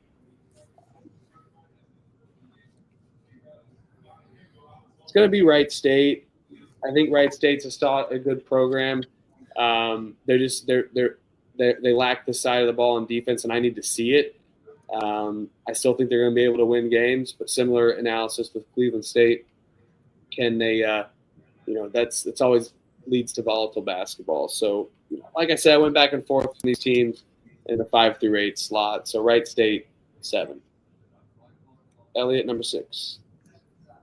Yeah, I've got Northern Kentucky here at number 6. Like you said, I think it's hard to differentiate these kind of 4, 5, 6, 7. These kind of like. Even like 4, 5, 6, even 3. Shit. I mean, sometimes surprisingly can get wacky, and you can have 1 through 8 divided. Only within like 2 or 3 games of each other. So it's really hard to kind of differentiate some of these teams. But I'm gonna stick Northern Kentucky here. I was kind of contemplating them and Wright State, but I'm gonna stick Northern Kentucky at the 6th spot. Elliot or Trevor, sorry. Yep, exact same. I got Northern Kentucky at 6. Like exactly what he said. I mean, once you get to like towards this part where you get to like 7 through 3, 7 through 4, it's all a crapshoot. Everybody's transferred in and out and new rosters. So, yeah, it's a total crapshoot. This conference could shake up like 25 different ways. So, Northern Kentucky 6. I think they have potential to be a top 4 team, but I wouldn't be shocked if they also were like 8th at some point. Just that's how half of these teams in this conference I could see it going that way. Yeah, spot on there. I think 7 through 3 spot. I'd even think all the way down to just even top 8 for me. Even Rob Morris, number 6 for me. I think definitely a step down, like you mentioned, Trevor. Maybe not as big of a step down as I agree with, but it's definitely a step down. So Rob Morris 6 for me. Elliot, number 5. Yeah, speaking of Rob Morris, I got Rob Morris at 5. I see them. I think that Toole's gonna be able to kind of maybe repeat a little bit of the success by bringing in some of those pieces, but it's not going to be near as what the success that he had experienced last year. I know there was a period of time that season when there was like 3 or 4 games that were decided by a single bucket, and I just don't see all those games going their way again, kind of like it did last year. So I've got Robert Morris just taking a step back, outside the top 4, but still being a good team, formidable team. I think that their home conference or home record last year is 16-2 overall at home. So I think if they could hold serve at home and pick off a couple of those lower tier teams, I can see them kind of being here at the middle of the pack. Trevor. Yeah, I got Cleveland State here. I like the coach. I like what he brought in. Everything goes well. This team's going to be definitely top 4 or 5 teams. So I just stuck them plopped in there at 5. Given the other coaches and everything that's in this conference that I trust more, but still, I wouldn't be shocked if Cleveland State again finished 4th or 3rd or finished 7th or 8th. Yep. 5th for me, Northern Kentucky. Like your guys' analysis on them, so we'll leave it at that. Number 4, Elliot. Yeah, Wright State. I got Wright State coming in here at number 4. I think in the second year of the program, they're able to take a big step forward with Coach Sargent there at helm. I think he did the appropriate things of adding the pieces on the defensive side of things, specifically the Defensive Player of the Year in the MAAC. So I think that they're going to be really focused and have a huge emphasis on the defensive side, and I think that can translate well. They're going to have no problems with the offensive side of the ball. So I really like Wright State here to take a step up and kind of regain the namesake that they've left over the last decade here in the Horizon League. Trevor. Yeah, Oakland. Greg Campy reloaded. Kind of got more of his kind of guys in there, so I'm putting him at 4. He's got my respect to be thrown up there. Even given all these roster retools he's got.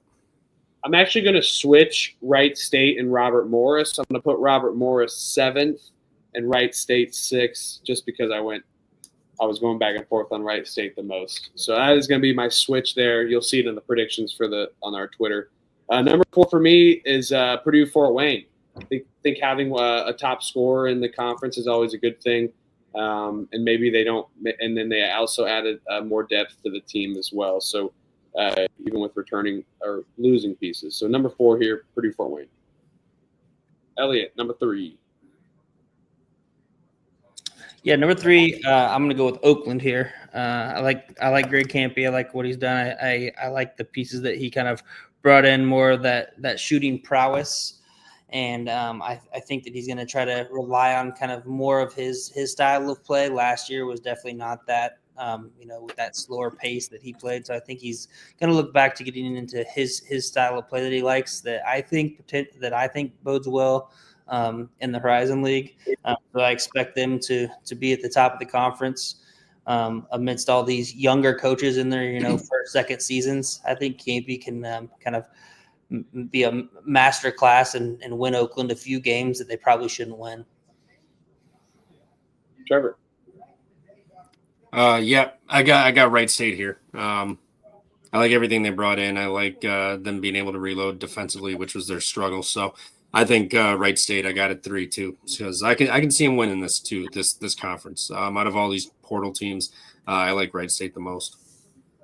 Number 3 for me is going to be Oakland as well. Campy gets the job done, finds ways to win. Number 2, Elliot. Just do number 1 and 2. Yeah, so number 1, I've got the Penguins of Youngstown State on top of the Horizon League.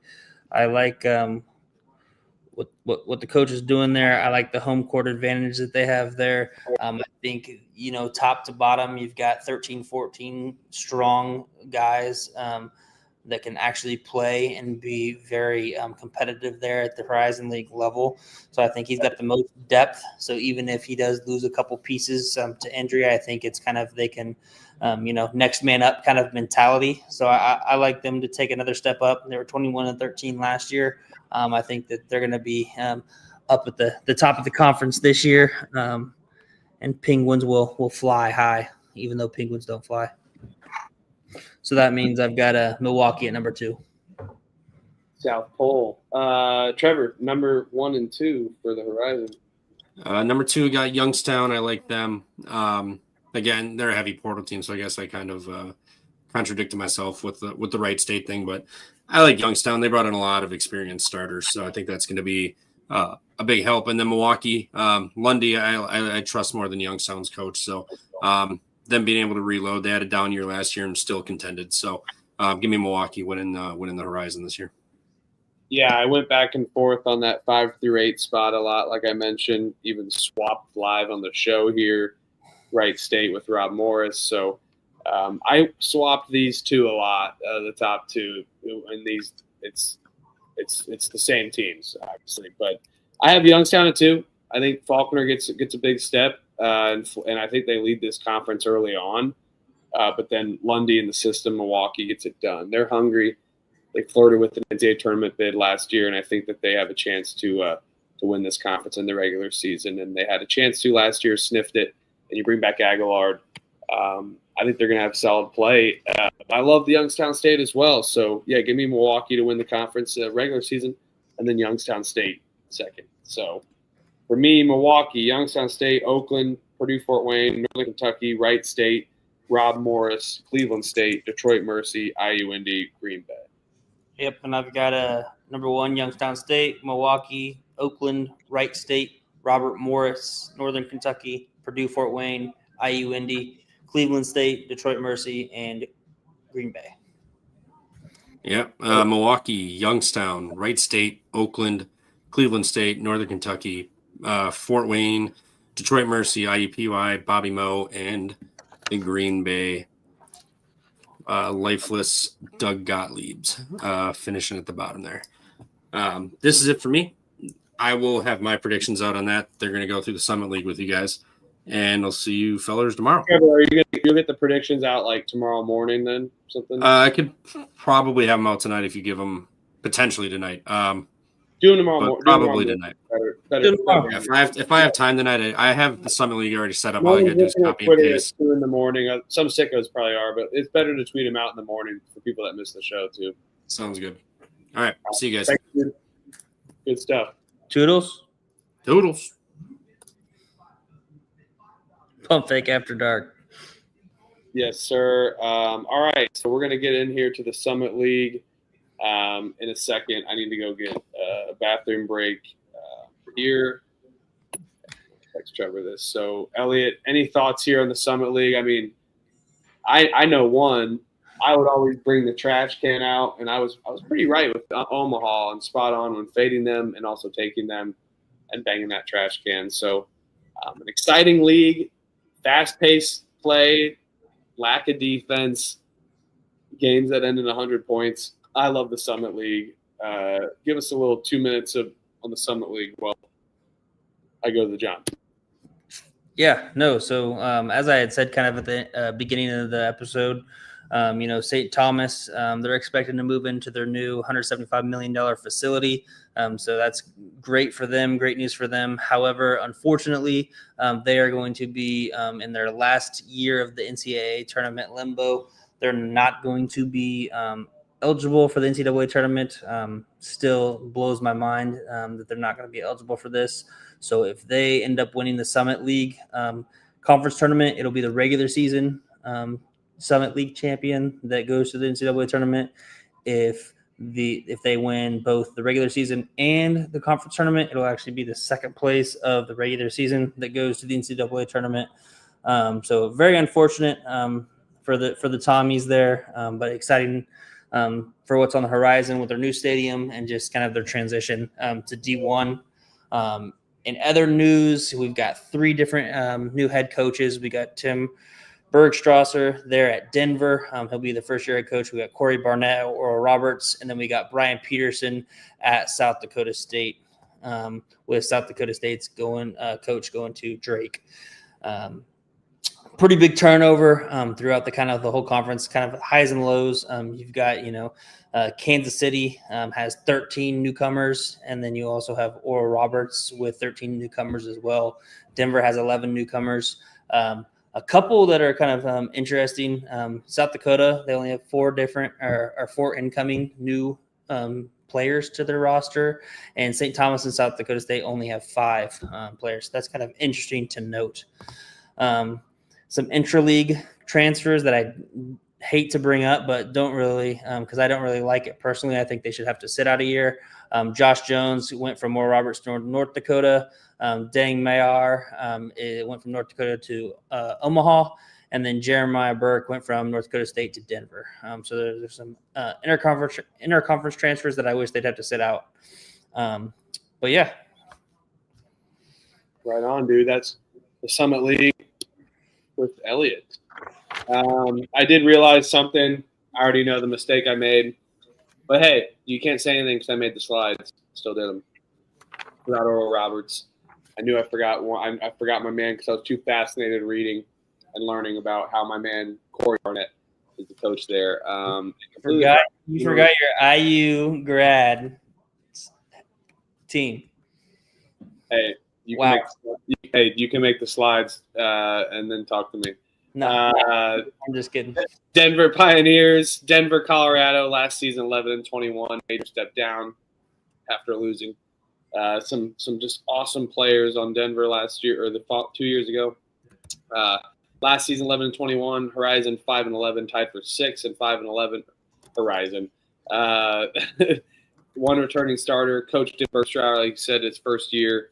So it'll be interesting to see how Denver fares in this league of the Summit. Lack of defense.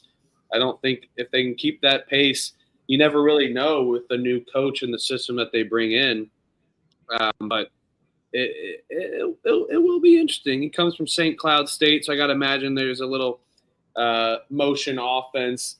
Brings in some assistance from Bethel and Minneapolis, Wisconsin, Whitewater. So they're going to love that. They're going to love that motion offense, in my opinion, I think at least. You bring a transfer from Minnesota, Moorhead, with Logan Kinsey, Ian Mata from Bucknell as well. So some good players, but I just don't see them being competitive with the top of this league quite yet. And I think that they're going to be still a major step down and just not really competitive at all. Yeah, I mean, like you said, he came from Minnesota State Moorhead, D2 school, led them to the Sweet 16 last year in 2025 NCAA D2 tournament. So he brings a lot of his players, and it also brings a lot of D2 transfers. I'm assuming, players that he played against, had to coach against, that he was impressed by. Then he also brings in Julius Rollins, senior guard transfer from Western Illinois. And it's one thing where Denver's is a tough place to play. We always talk about it with the elevation. And I just wish that I was higher on this team because, like you said, I think that they're just not going to be very competitive, and it's kind of unfortunate. But I will look to maybe back them, against the spread potentially. If they really struggle out of the gate, might back them on kind of a back-to-back stretch where, maybe a team is coming into Denver on their second night of a road stretch, and I can maybe get them, Denver plus the points at home. Maybe they can be a little bit competitive there at the high altitude, but I'm not very high on this Denver team at all here in the first season. Definitely not as high as I am on them as I was with the D2 transition from IU Indy. So I don't think that they're going to be very, very good. I'd have to agree with that. I mean, you never know. I think, Tim's a good coach and definitely will bring a system. So maybe they get some solid wins. And you make a great point. Never easy going into elevation, especially for some of these teams in the Great Plains and Flatlands. All right. Denver Pioneers, going to be a struggle. UMKC, Elliot, take it away in Kansas City. Well, I mean, it's just funny because they, in the coaches poll last year, and I think everybody, here on the Pump Fake Pod TCE, we were all really high on the Roos at the beginning of the season. I think coaches poll, they were picked. Well, they covered how many games in a row, and then they also won how many non-conference games in a row. I know. But they were picked to finish first in the conference in the coaches poll, and I think they almost pulled the fantastic first to worst. They ended up being second to last, finished 8th in the conference, just one game ahead of Oral Roberts. And now you see that they have this huge roster turnover that I just said. Them and Oral Roberts have 13 newcomers to their team, so it's going to be kind of a crapshoot for UMKC here with Coach Menzies here at the school. It's hard for me to really gauge how they're going to bring in all these 13 new pieces and how it's going to translate. Last year they were really good from the 3, but they really struggled in the interior and inside the arc. However, that doesn't mean very much, if anything, when you look at basically, they have maybe one returner. Brought in a lot of JUCO kids. I do know that a lot of JUCO kids that averaged a significant amount of points. CJ Evans averaged 18 at Ranger Texas College. You got Trey Lowry averaged 24 a game at Linmore College. Chris Dockery averaged 17 at Independence Community College.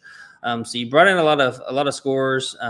Carmelo Branch, 22 points a game. So they brought in a lot of guys that can really score the ball. But how that translates to the next level here at the Division I rank is to be determined. I'm personally not very high on them, but we will see how this roster can kind of translate. I mean, it's another one of those, what do you expect? It's like, all right, you bring all these pieces in. All right, can they be Robert Morris and finish first in the conference? Or are they nothing's going to happen and they're going to be like K-State last year where you bring in 11 people and nobody gels and it's no offense, no nothing, and they finish at the bottom of the conference. So it's going to be determined in my eyes. They're definitely a team that's very hard to determine what's going to happen with them. Yeah, I can't be too high on them. I mean, maybe there's going to be some volatility like they did early in the season last year, but they do bring in some size. They have a good front court, one of the better front courts in the conference, I would say. But that doesn't always breed good offense, especially running fast pace with teams like North Dakota State, South Dakota State, North Dakota, Omaha, South Dakota, St. Thomas. That's majority of the conference. So front court play doesn't always fare well. Definitely can help with some extra buckets. But getting out of the transition is going to be tough for this team. I do like Evans, Clark, and Perry and the players that they have, and Dockery as well too. But I think that they could be feisty at times, but it will be tricky for them to win games and execute. So yes, hey Steve, let's go. Rue's always feisty.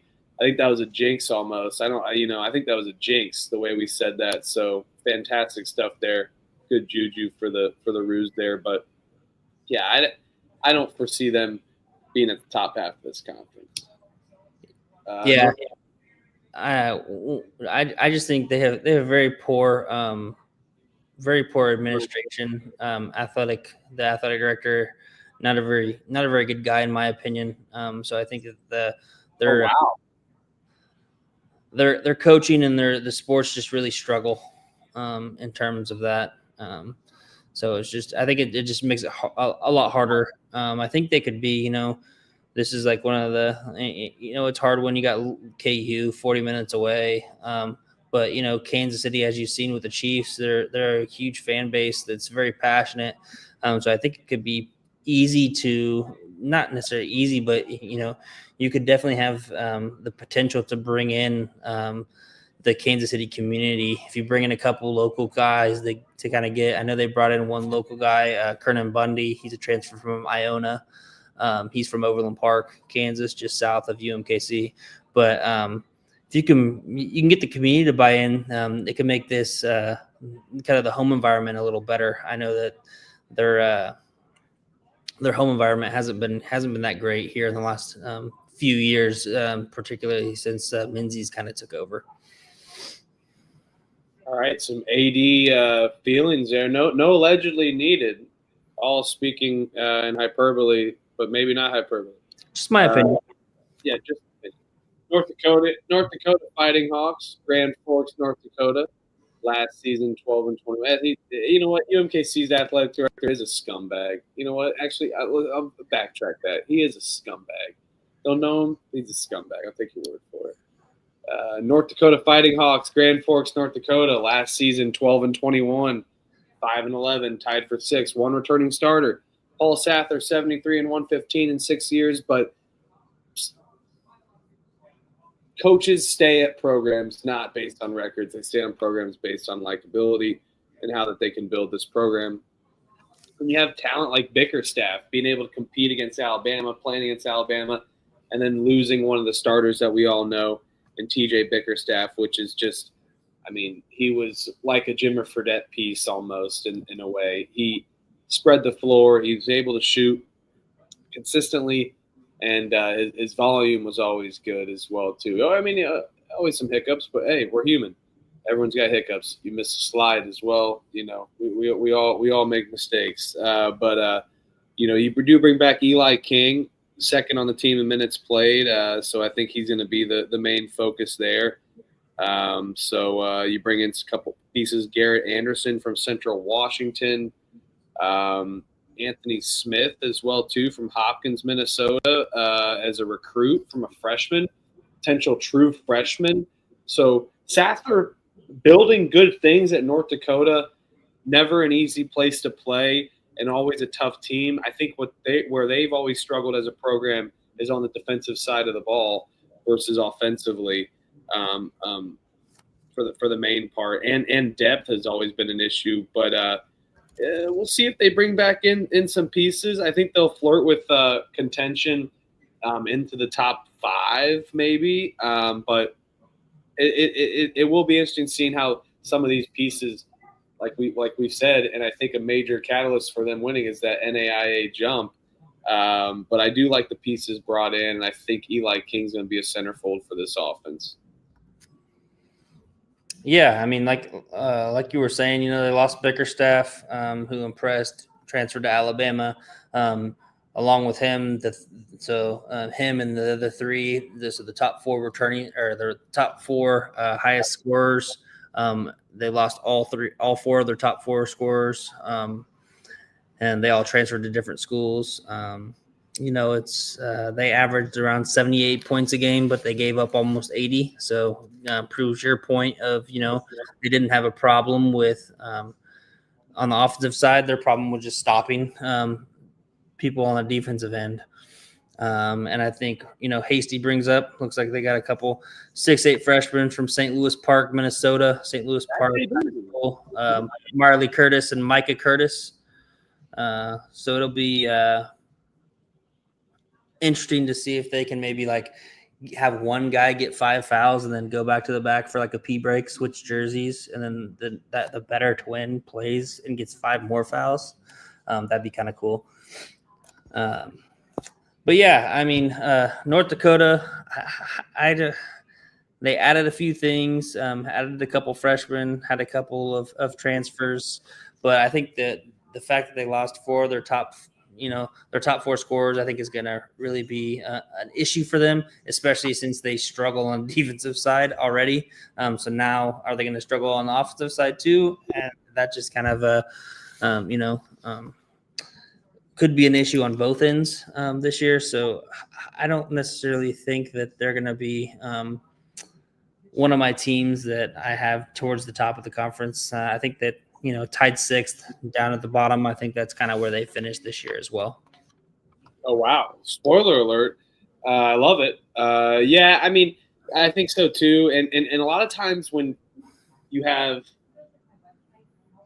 unproven productivity, unproven leadership, It's never easy, and I think when a lot of people just expect the guy stepping in to be from the next guy, because he was a leader, never fares out well. Happens all the time in college football. Good team, then they get a quarterback, and then that's the piece that they're missing the following year. Happens all the time in college football, and on a smaller scale in college basketball. Well, I mean a larger scale volume-wise, but a smaller scale like notoriety-wise. So, and I think we're going to see that with North Dakota, obviously, and you're going to just now hand the keys to a couple players that, and I'm not disrespecting the pieces that they brought in. I think it's going to be a good gelling team, but losing 40, 50 plus points a game with your pieces that you had last year, never easy, and then you having to expect that load.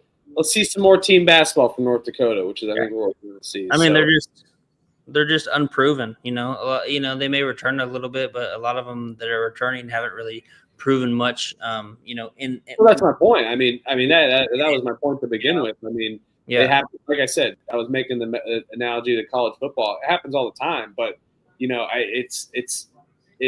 it goes unnoticed in these college basketball games, or maybe not for like a Duke and all the teams that we know. But when these low major teams lose a major piece and then they want to call on that second team, even the locker room inside knows that that's not the case, and they'll rally hopefully behind them because they got good players. But the locker room knows maybe too that second player the year before is not necessarily have to be player number one.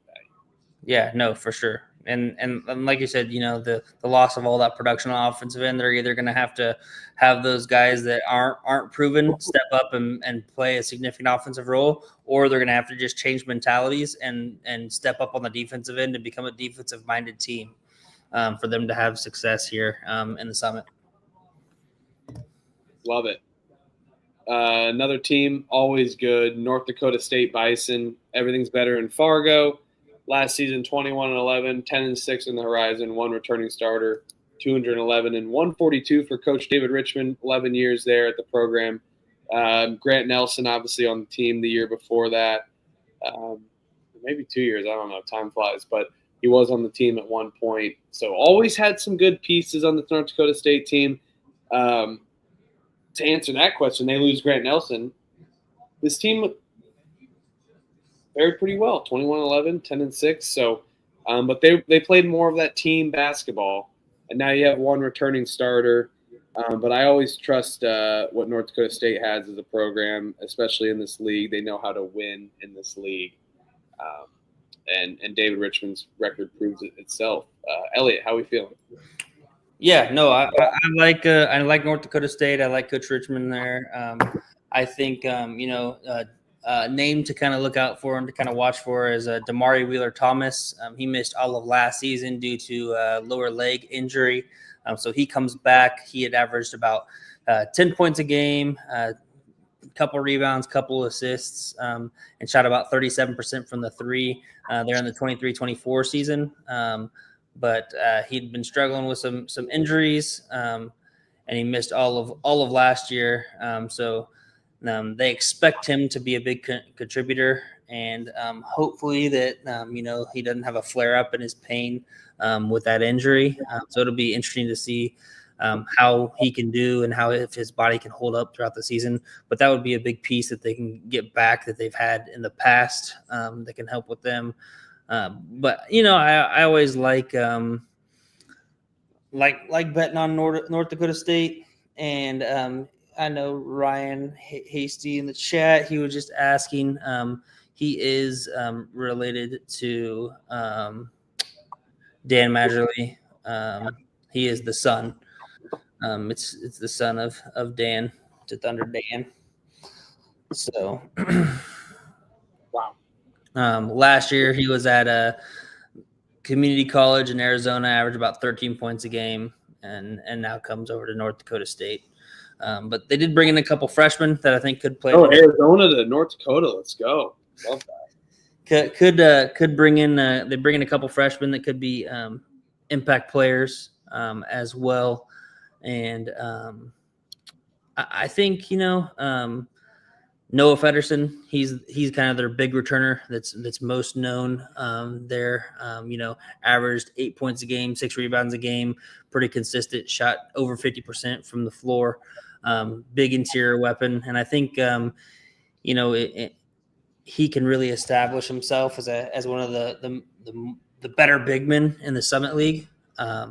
And so I think that could be a big piece for them, and how well he is and how well and successful he is on the interior could kind of correlate to how well North Dakota State is. And the other guy, Markai Strickland from Western Michigan, he's a transfer too that they expect to play big minutes. Averaged 11. He was a good piece for Western Michigan. I mean, I know Western Michigan at times was good, but he was a main piece for them. Yeah, I mean, he started last year, started all 32 games. Bringing some guy that has solid D1 experience there in the MAC, comes over, started all 32 games. You have him, a couple other guys. I think that North Dakota State could be a name that we see and a force to be reckoned with here on the Summit. I mean, as they always are, I think this is one year that they may worry about it. I think Coach Richmond is a little worried about their shooting somewhat, and I think they would struggle if they try to switch up their style of play. They've always been a run and gun team. I hope that their system works and they don't just give out of that system right away, at least coast it into Horizon League play. So, yeah, the North Dakota State Bison out here. Let's go Bison. Let's go Bison. The Omaha Mavericks, get the trash can out. I definitely beat on the trash can off a few IPAs, or maybe even a 6-pack in the wee hours on a Friday to Saturday transition. Omaha, Nebraska, last season 22-13, 13-3, wins the conference in the regular season. You bring back 3 starters as well. Chris Crutchfield, 46-54 with 22 wins last year. Super impressive run by Omaha. Kind of came out of nowhere preseason-wise, at least. Come on now. I mean, just the whole camaraderie of the Mavericks itself and what that they bring together. You got to love what a coach brings. If you have a locker room like that, that's that intangible that we just don't talk about enough, and the inside of the lines of the sport that we we always get into the numbers, we get into this, but they have that whole locker room, and I like what Crutchfield's done for that whole roster. So, bring back some good pieces as well. I like these Mavericks team, and I think they're if they want to they want some time. They want to be able to prove that their worth is still at the top of the Summit League, and last year wasn't a fluke. Tony Osborne definitely could be an all-conference player as well. And I think pound for pound, if you look at these rosters, they may have one of the best roster in the conference, backcourt and frontcourt. So I like these Mavericks, Elliot, again this year. Yeah, man, I do too. I had a note that I wrote down that they returned 7 of their top 10 scorers from last year in a team that was first in the conference and won the conference tournament as well. So if you're bringing that much production back, it's gonna be you're gonna be at least in the preseason going to be at the top of the conference, or expected to be at the top of the conference. They're definitely, I know I talked about this in an earlier episode, but they're going to be the ones that has a target on their back, because everybody's going to want a piece of them after the success that they had last year and all of the social media success and fame that they got with the trash cans. So I think, the target's going to be on the back for the rest of the Summit. They're going to get the best from the best effort from all of the other Summit League teams. But I expect them to be at the top of the conference or near the top of the conference again, with all the returners that they brought in. Shout out Grant Stubblefield. He's a Blue Valley Northwest product here out of Kansas City. So I think he was didn't really play much last year, but he's a solid guard, man. I've watched him since he was in high school here in the Blue Valley area, and he's a solid guard, doesn't turn the ball over, takes care of the ball, just knows what to kind of do with the ball. And I think that he might take a step forward. And I think, with them losing a few other pieces, I think he's a guy that can really step in and kind of fill a void that they have missing from the people that have left. Yeah, I mean, like I said, pound for pound, I think one of the best rosters in the league, and a heavy league that is dealing with transfer portal issues. This team, like I said, intangibles win, the in between the line stuff, all that camaraderie, so great for the locker room. I'm hyped for these Omaha Mavericks, man. Let's go. I mean, it goes to them where it's like, their top two scorers from last year, Markel Sutton transferred to LSU, and JJ White transfers to Baylor. So, high Power 5 conference transfers, from Omaha to the Big 12 and Omaha to the SEC. So it just proves what kind of a talent that Crutchfield's bringing in. And I expect, them to repeat that success and be at the top of the conference or near the top.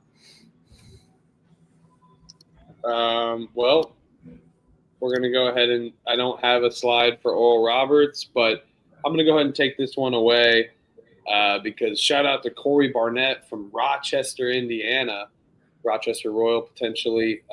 Corey Barnett, assistant under Darian DeVries last year for West Virginia. A team like Oral Roberts offers a head coaching position. It's a no-brainer. I think Barnett was lined up for assistant coaching position for IU. Probably a tough thing to turn down. I mean, maybe I don't know if that's proven, but I have to imagine that that was the case. And the funnel of it all was maybe Barnett in the first place. I know that West Virginia played at the Atlantis Tour with IU last year. But you got to wonder that that's where the connection was. Corey Barnett, a loyal Hoosier, was a walk-on under Crean, and then was also a player at one season, had a decent role for IU in their dark days of rebuilding the program, playing from 2009 to 2012. Luckily got to see finally a winning season. So knows what it takes to build a program from scratch in that sense from the player. Now has a chance to do it from the coach. And he's been all around. He's got UCLA. He was under Alford at UCLA in Nevada. And then you go to DeVries as well under West Virginia. So you got to imagine that he was slated for that IU assistant coach position. Then you go to the head coach for Oral Roberts. And your assistant coach is Steve Alford's son as well, too. So that's always it's always a fun little circle there of college basketball. Yeah, I mean, Oral Roberts, 7-23, I believe, last year, last in the conference, major step down the last 2 years. So a whole new look for the Golden Eagles here. Yeah, I mean, speaking of the Horizon League and kind of the Summit League ties, you have graduate transfer, Ty Harper, guard from Youngstown State, transfers over. I think that was one of the bigger pieces that Barnett was able to land there in the transfer portal. Just kind of looking at the roster as a whole, I think they did a really good job of getting a lot of good guards, but I think there's a question mark. It's the front court for them. But I also don't know the style of play that he's really wanting to play. I think, looking at things he really wants to play kind of a fast up tempo. He wants guards that can really drive and attack the rim. And then he wants, their 1 through 5 to really guard the ball, be physical, and just kind of put relentless pressure on the ball at all times. So, it would be fitting that he's kind of getting those smaller guards and slashers that can kind of drive and get to the rim, but then also kind of getting those guys from the 6'4" to 6'7", 6'8" range. But my biggest question mark for them is just going to be, in the front court, who's going to have the success, in terms of, we had just mentioned the guy from North Dakota State, Noah Feddersen, like who's going to be able to kind of stop him and prevent him from going off on the inside. So that would be my biggest question mark, is just where the front court's going to come from. Yeah, I mean, hey, don't shut out Lane Sparks from Huntington. I mean, Huntington, Indiana. So Barnett keeping the Indiana ties together, getting that portal and pipeline available just for the upcoming season. But yeah, it's going to be tough. Then they recruit Alex Kudo from hometown myself, or not hometown. I'm from Fishers. Fuck that. I live in Carmel now, but Carmel, Indiana himself. Averaged 12.6 a game. So it's always good to get some defensive players on both sides of the ball and in the backcourt as well to get back into transition. Then you get a transfer from Oklahoma State. So kind of just all over the place here for Oral Roberts. Yes, it's definitely unpredictable. We don't know what we're talking about here necessarily, but it could be a surprise team in the conference, especially and hopefully an improvement for first-year coach Corey Barnett to take a step up in the right direction after a 7-23 season in the last in the Summit League, or second to last. Last Summit League, second Last. last was Kansas City. Perfect. Thank you. Yes, go with your guts. Yep. All right. St. Thomas, the Tommies, Elliot mentioned, not quite eligible, but they're getting there. We're 1 year closer. One more year. We can do it. 1 year closer. That's all that matters. Prove it this year. Be the Mary Mac of the situation. St. Paul, Minnesota, in the Twin Cities last season, 24-10, 12-4 in the Horizon. Second, 2 returning starters. Johnny Tower, 291 and 107 in 14 years of St. Thomas. Just knows how to win basketball games. Talk about up-tempo. Talk about running up the pace. That's what St. Thomas likes to do. 2 starters back, 2 role players back as well, 4 transfers. You got to love this team. And I love watching the Tommies, but always a worrisome could be their defense and their lack of rebounding. We always are worried about, can the Tommies win the down low game? And I think that's where they struggle, in the end of the game, and where they struggle just throughout the entire second half mainly. They tire out. First half, they're able to run and gun. But I love this Tommies team. They've been able to win since the beginning. They're a solid program, and coaches matter in this sport. And I like what Tower brings for the Tommies as well. And good pieces brought in. You can't hate it. You can't hate this team. You gotta like the camaraderie they have as well too. Bring in Tommy Humphreys from Furman. That's always a good shot. And then Ben Oosterbaan as well too from Iowa. So solid programs going in, transfers from St. Thomas. So I expect them to be competitive in this conference always. Just a little worrisome about their defense and rebounding. So always some volatility with the Tommies and an up and down half every once in a while. Yeah, and then not to mention that they're the Lee and Penny Anderson Arena is going to be opened, $175 million facility, seats about 5,300. So looking to up. You got some investments into this because you got some investments into this. I wish. But yeah, no, significant upgrade for them and their home court advantage. Just another step forward in the transition from D3 to D1. I'm looking at a lot of the looking at the roster. They have a couple graduate transfers, but man, a lot of these guys are redshirt sophomores. Redshirt sophomores or sophomores. So they're really building this thing. So next year when they got that first year of eligibility, if they can keep all the pieces, and you've seen, this year they only have 5 incoming players. So they kept 10 from last year. They're building internally, which is something that you don't see very often. They're at the Division I level now in today's day and age.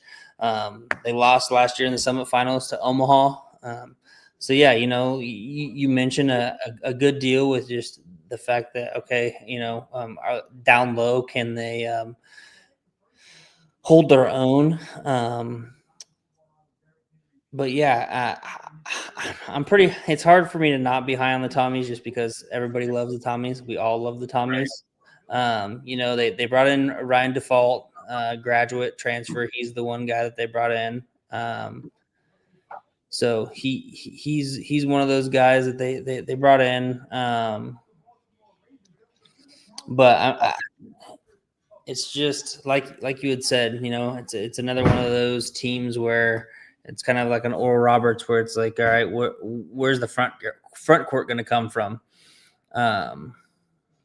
We just don't know. Haven't seen it. They're not really proven in that. But they didn't really necessarily have a front court last year, and 24-10, 12-4 on the horizon, finished second. So it's like, okay, can they repeat that? I don't see why not. It'll be interesting to see. And Hasty in the chat brings up a good point. The 6'6" sophomore Ben Oosterbaan is a solid get for them. He kind of a tough swing man, plays both sides of the floor. I think he can really kind of bode well for them on the defensive end, kind of be kind of that guy that they rely upon. They're on the defensive end of things. And then you also got to, shout out Austin Hero, Tyler Hero's brother, on the team. So see how that translates. Redshirt sophomore, 6'3", 180 guard. Just had to shout that out. I think he came from South Carolina. Yeah. I spoke on Oosterbaan, and I think that's a fantastic get, and just a solid program. South Dakota State guys, total Summit League kind of player. So I think that's just transitions well into this conference, and I think he'll be a force to be reckoned with. Definitely was one of my favorite transfers, like I mentioned early on in the Tommy's land. But yeah, Austin Hero, great call out, and Laverty. So some solid players for the Tommies that they're getting. But yeah, and I think another good call out, and you make a good point on what they're building up. And maybe this will be just kind of in the middle of the road year for the Tommies, and then next year they're all in. But they're always going to be all in, especially under what Tower brings to the program. Just got the 107th loss last year. I mean, on 14 years, that's freaking impressive. At some point, he had 200 and single-digit losses. I mean, I'm sure a lot of those D2 wins were a little inflated, but immediate winner taking the jump into D1. Yeah, another guy to watch out for is Isaiah Johnson-Arigu. I know he was at Miami, and then in the middle of the season when Larinaga announced that he was retiring, he transferred mid-season to Iowa. And then obviously Iowa, you had Fran McCaffrey leaving to Penn. And so he actually transferred from Iowa to St. Thomas. So I think he's another guy that we could see definitely play a big role for the Tommies here this year. All right. South Dakota, Vermilion, South Dakota. Last season, 19-14, Horizon 9-7, 2 returning starters. Eric Peterson, good year last year. I like the South Dakota team. They were definitely feisty at times, and they brought a better defense, I felt, and they were always able to score. They've always been a notorious scoring team, and I like what Peterson's been able to do defensively on that. So yeah, I mean, the 2 returning starters, it's going to be a little bit of an issue. I think they're going to be a little more worried about shooting this year. But Bruns, Fens, Dotzler, I mean, those are always solid players. But the depth is what may be worrisome for South Dakota. Can they transfer that second unit inward and make it stand out for just the long run? I mean, this is a game of longevity and a game of attrition, and that's just what happens when you play 30-plus games, and that's something that may be an issue come February for this team. So I expect them maybe to start out hot in conference play, and then kind of taper off towards the end. So, but definitely going to be some shooters, and maybe flirting with some all-conference players in Fens as well, and Bruns. So, yeah, give me South Dakota to be a flirty team, but definitely worried about their depth and longevity.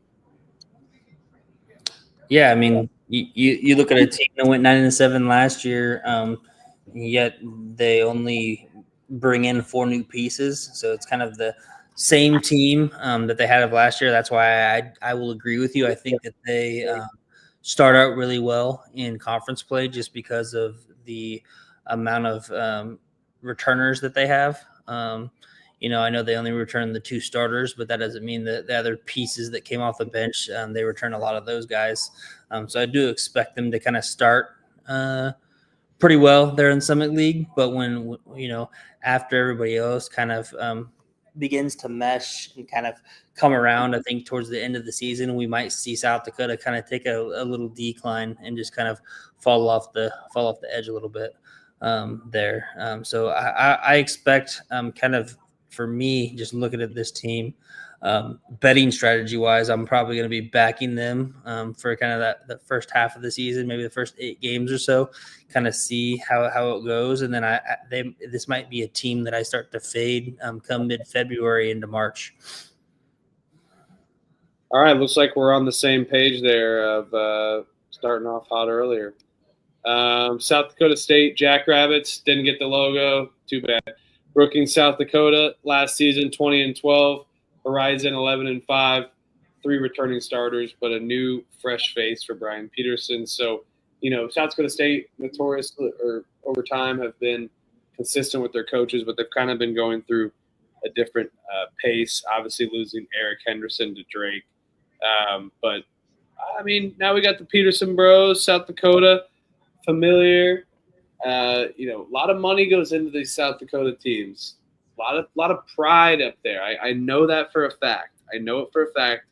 There's a lot of pride in these South Dakota teams, and the South Dakota State team does not let up, and fans don't let up on not having a winning season, especially in basketball.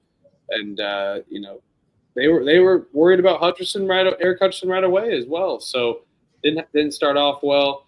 So hot seat right away, year one. You got to win. But luckily, you got the talent in Kalen Gary. I think he definitely could be the leader of this team as well.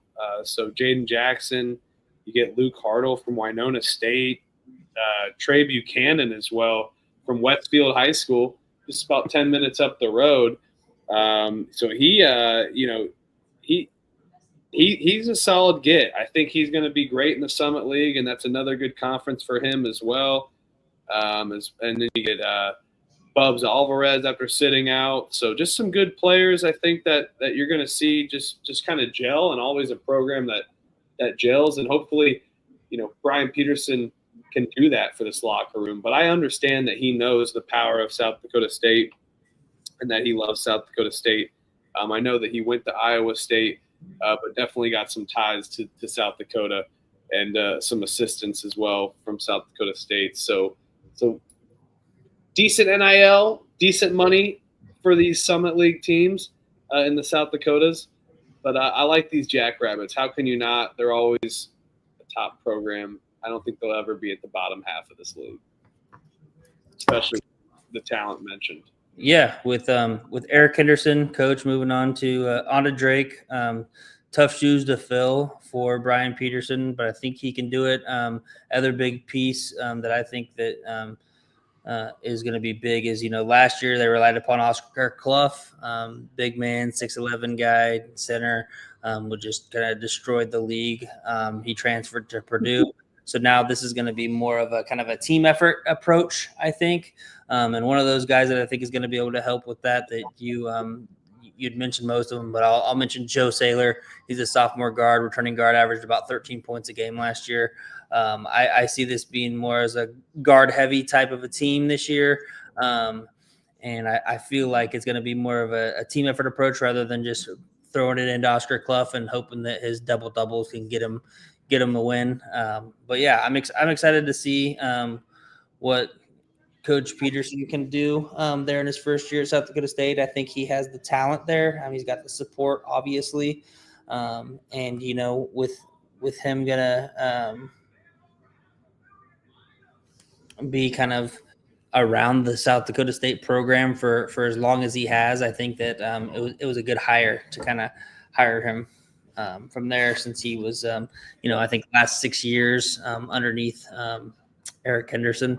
So looking forward to watching South Dakota State this year and just seeing it. It's going to be a whole different kind of a team approach versus just kind of the Oscar Clough show.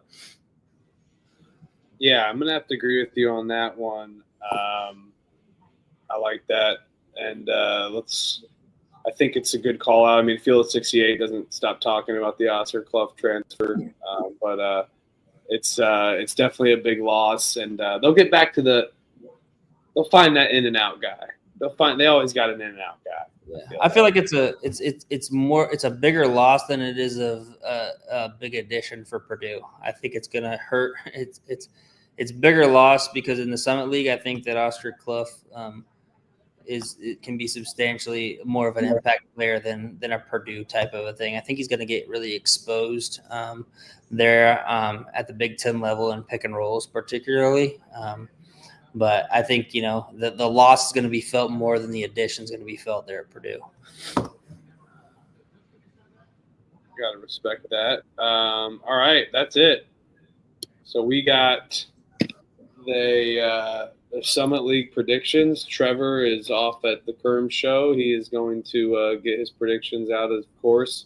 We had just finished up the Horizon League earlier. Now we just finished up the Summit League. 9 teams. Always time. Always fun. Who do we got? 9-1. Elliot, my man. Take it away. I'm going to go Denver. Bottom of the barrel. New coach. New philosophy. Maybe we can hit him. Sorry, Noah B. I apologize, but Denver's going to be my 9. Yeah, I'm going to go 9 as well with Denver. You hit it. I just think they lack talent. Pride for me is going to prevent me from putting UMKC here, so I'm going to go with Oral Roberts here at number 8. Another first-year head coach, just kind of adjusting to his first time as a full year as a head coach. Takes on a big kind of a challenge, last in the conference last year, 3-13, 7-23 overall. I feel like it's a rebuilding year for them. So he's just kind of going to add the pieces and try to make do with what he has and just kind of build his program. So while I think in the long run it's a good hire, I don't see it coming to fruition here in the first year. Number 8 for me is going to be UMKC. I think UMKC his front court is good, like I mentioned early on in the show. Go to the timestamps here after the show if you want to go to the UMKC feature and see that their front court's one of the best in the league, but it's not really the best style of play in the Summit League. So I'm going to go UMKC here in the 8th spot. And I'm going to be on the UMKC, let my pride kind of take over. I wasn't going to put them at 8, so I had to put them just above Oral Roberts. So I got UMKC at number 7. Like you said, I think they brought in a lot of pieces. As we said, a lot of talented guards, a lot of scoring guards from the JUCO level. Chris Dockery, we'd both mentioned him. He kind of started his career at Weber State, was at Independence Community College last year.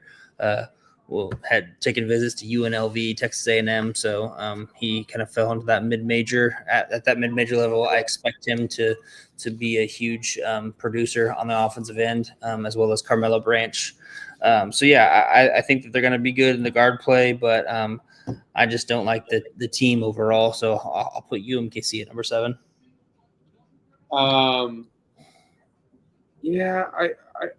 I gotta tend to agree with that on UMKC. And I think this league's wide open, Elliot. I think from 4 to 7, 4 to 7. anywhere. I mean, this league is just kind of wide open. I don't think anyone really has the best gauge on this league due to just roster turnover and just other news. 7 here. I'm gonna go. I'm gonna go North Dakota here. They didn't win games last year with their roster. I'm worried about someone taking the next step up to be the leader of the team and Eli King. So I'm going to take North Dakota here on the 7th spot. Okay. It was a one spot a little below me. I've got North Dakota at my 6th spot. I just feel like, we had mentioned you lost your top 4 scorers from last year. Your defense isn't really good, gave up over 80 points a game. So now you have to fix both. You've got to bring in scorers to kind of repeat that 77 points per game, but then you also got to figure out defensively how you're going to get better. So it's one of those things where they got to either replace the scoring or they got to get better defensively, or a little combination of both. I think that's a hard ask for the amount of turnover that they had in this roster. So I've got North Dakota at 6. Yeah. Number 6 for me is going to be Oral Roberts. I think Oral Roberts is going to be is the most unpredictable team in the conference, and a solid program out of Tulsa. And Barnett's style of play matches what the Summit League is and what we've talked about.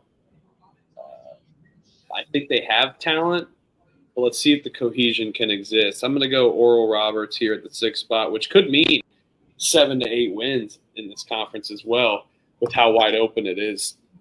Maybe even not. I mean, the top team could have only 11 wins or 12 wins in this league. I think for how stacked it is and wide open it is. Elliot, number 5. Yeah, number 5, I've got South Dakota. I know we kind of were on the similar trends where we look to kind of maybe take them earlier on in their Summit League and then kind of fade them as the league kind of progresses throughout the season. They returned the most players from last year. They only bring in 4 people, 4 newcomers. So I expect that to be a good thing for them here at the start of the season, non-conference, and maybe into the start of conference play. But then as everybody else starts to mesh, I feel like they're going to kind of not necessarily take a step back, but maybe just take a little smaller step forward. And a lot of other teams are going to be able to take that leap forward above them. So I think that they could do enough damage there at the beginning of the conference to kind of get a solid amount of wins there on the front end and kind of finish in the middle of the pack. Yeah. I actually went St. Thomas here in the 5th spot. I think St. Thomas is a solid team.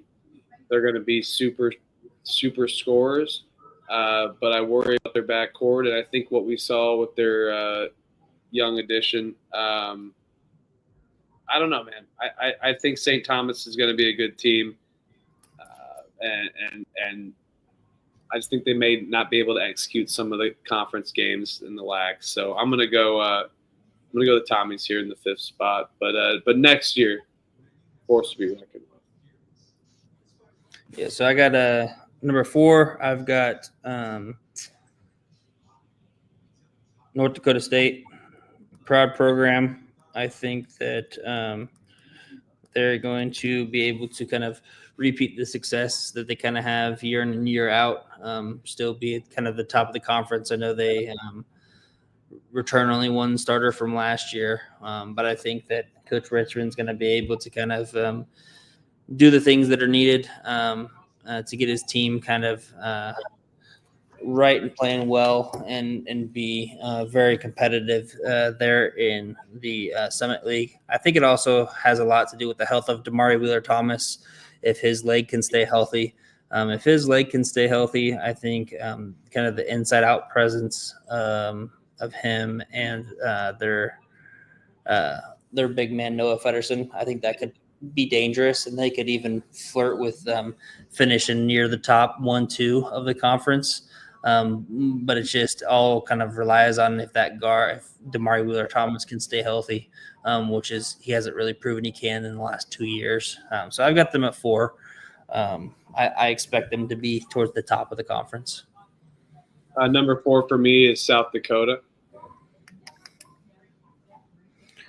And then I've got St. Thomas here coming in at number 3. I know that you have questions maybe about their backcourt, but I think that they bring in a few pieces that I had mentioned earlier. You can skip over to that part of the show to kind of talk about those. But I think that they added a couple pieces from higher D1 levels that are going to be able to be impactful players here at the Summit League level. Yep. Number 3, North Dakota State. I like the talent that Elliot's mentioned and we talked about with Fetterston and just all the other pieces. And they're going to be able to win games. So I have them in the 3rd spot. Yep. And then number 1 for me, I've got Omaha. The intangible of the trash can, obviously, can be a piece to it. But I really think I know that they lost those two key pieces, transfers to LSU and Baylor respectively. But I think that, returning 7 of the top 10 scorers is going to bode well for them. I really like their coach there, and I think they can kind of repeat their success, which means that then I have South Dakota State at the 2 spot. I know it's the first year for Coach Peterson there, but he's been there. He spent 6 years as the assistant for Eric Henderson before he left for Drake. They have a lot of good talent. I think they bring back a few good guards from last year, like you had mentioned. And so I think that they're going to be able to repeat the success that they have had, even though it's going to be more of a team approach rather than kind of a player approach with Oscar Buff like they had. But I just think usually I'm not very high on the first-year coaches, but I think that he's kind of a proven coach to me in my eyes, and I think that they're still going to be able to repeat the success that they had under Eric Henderson. Yeah, same for me on the number 1 and 2. I think first-year coaches don't matter at that program. I think they're always just going to be a winning program for the most part, unless you're just a horrible coach. So I got to agree with that. I think it's going to be an absolute battle. And I think all these top 5, top 6 teams even are going to have a chance to be at the first spot at some point early on in the season. So yeah, I like Omaha's roster the best.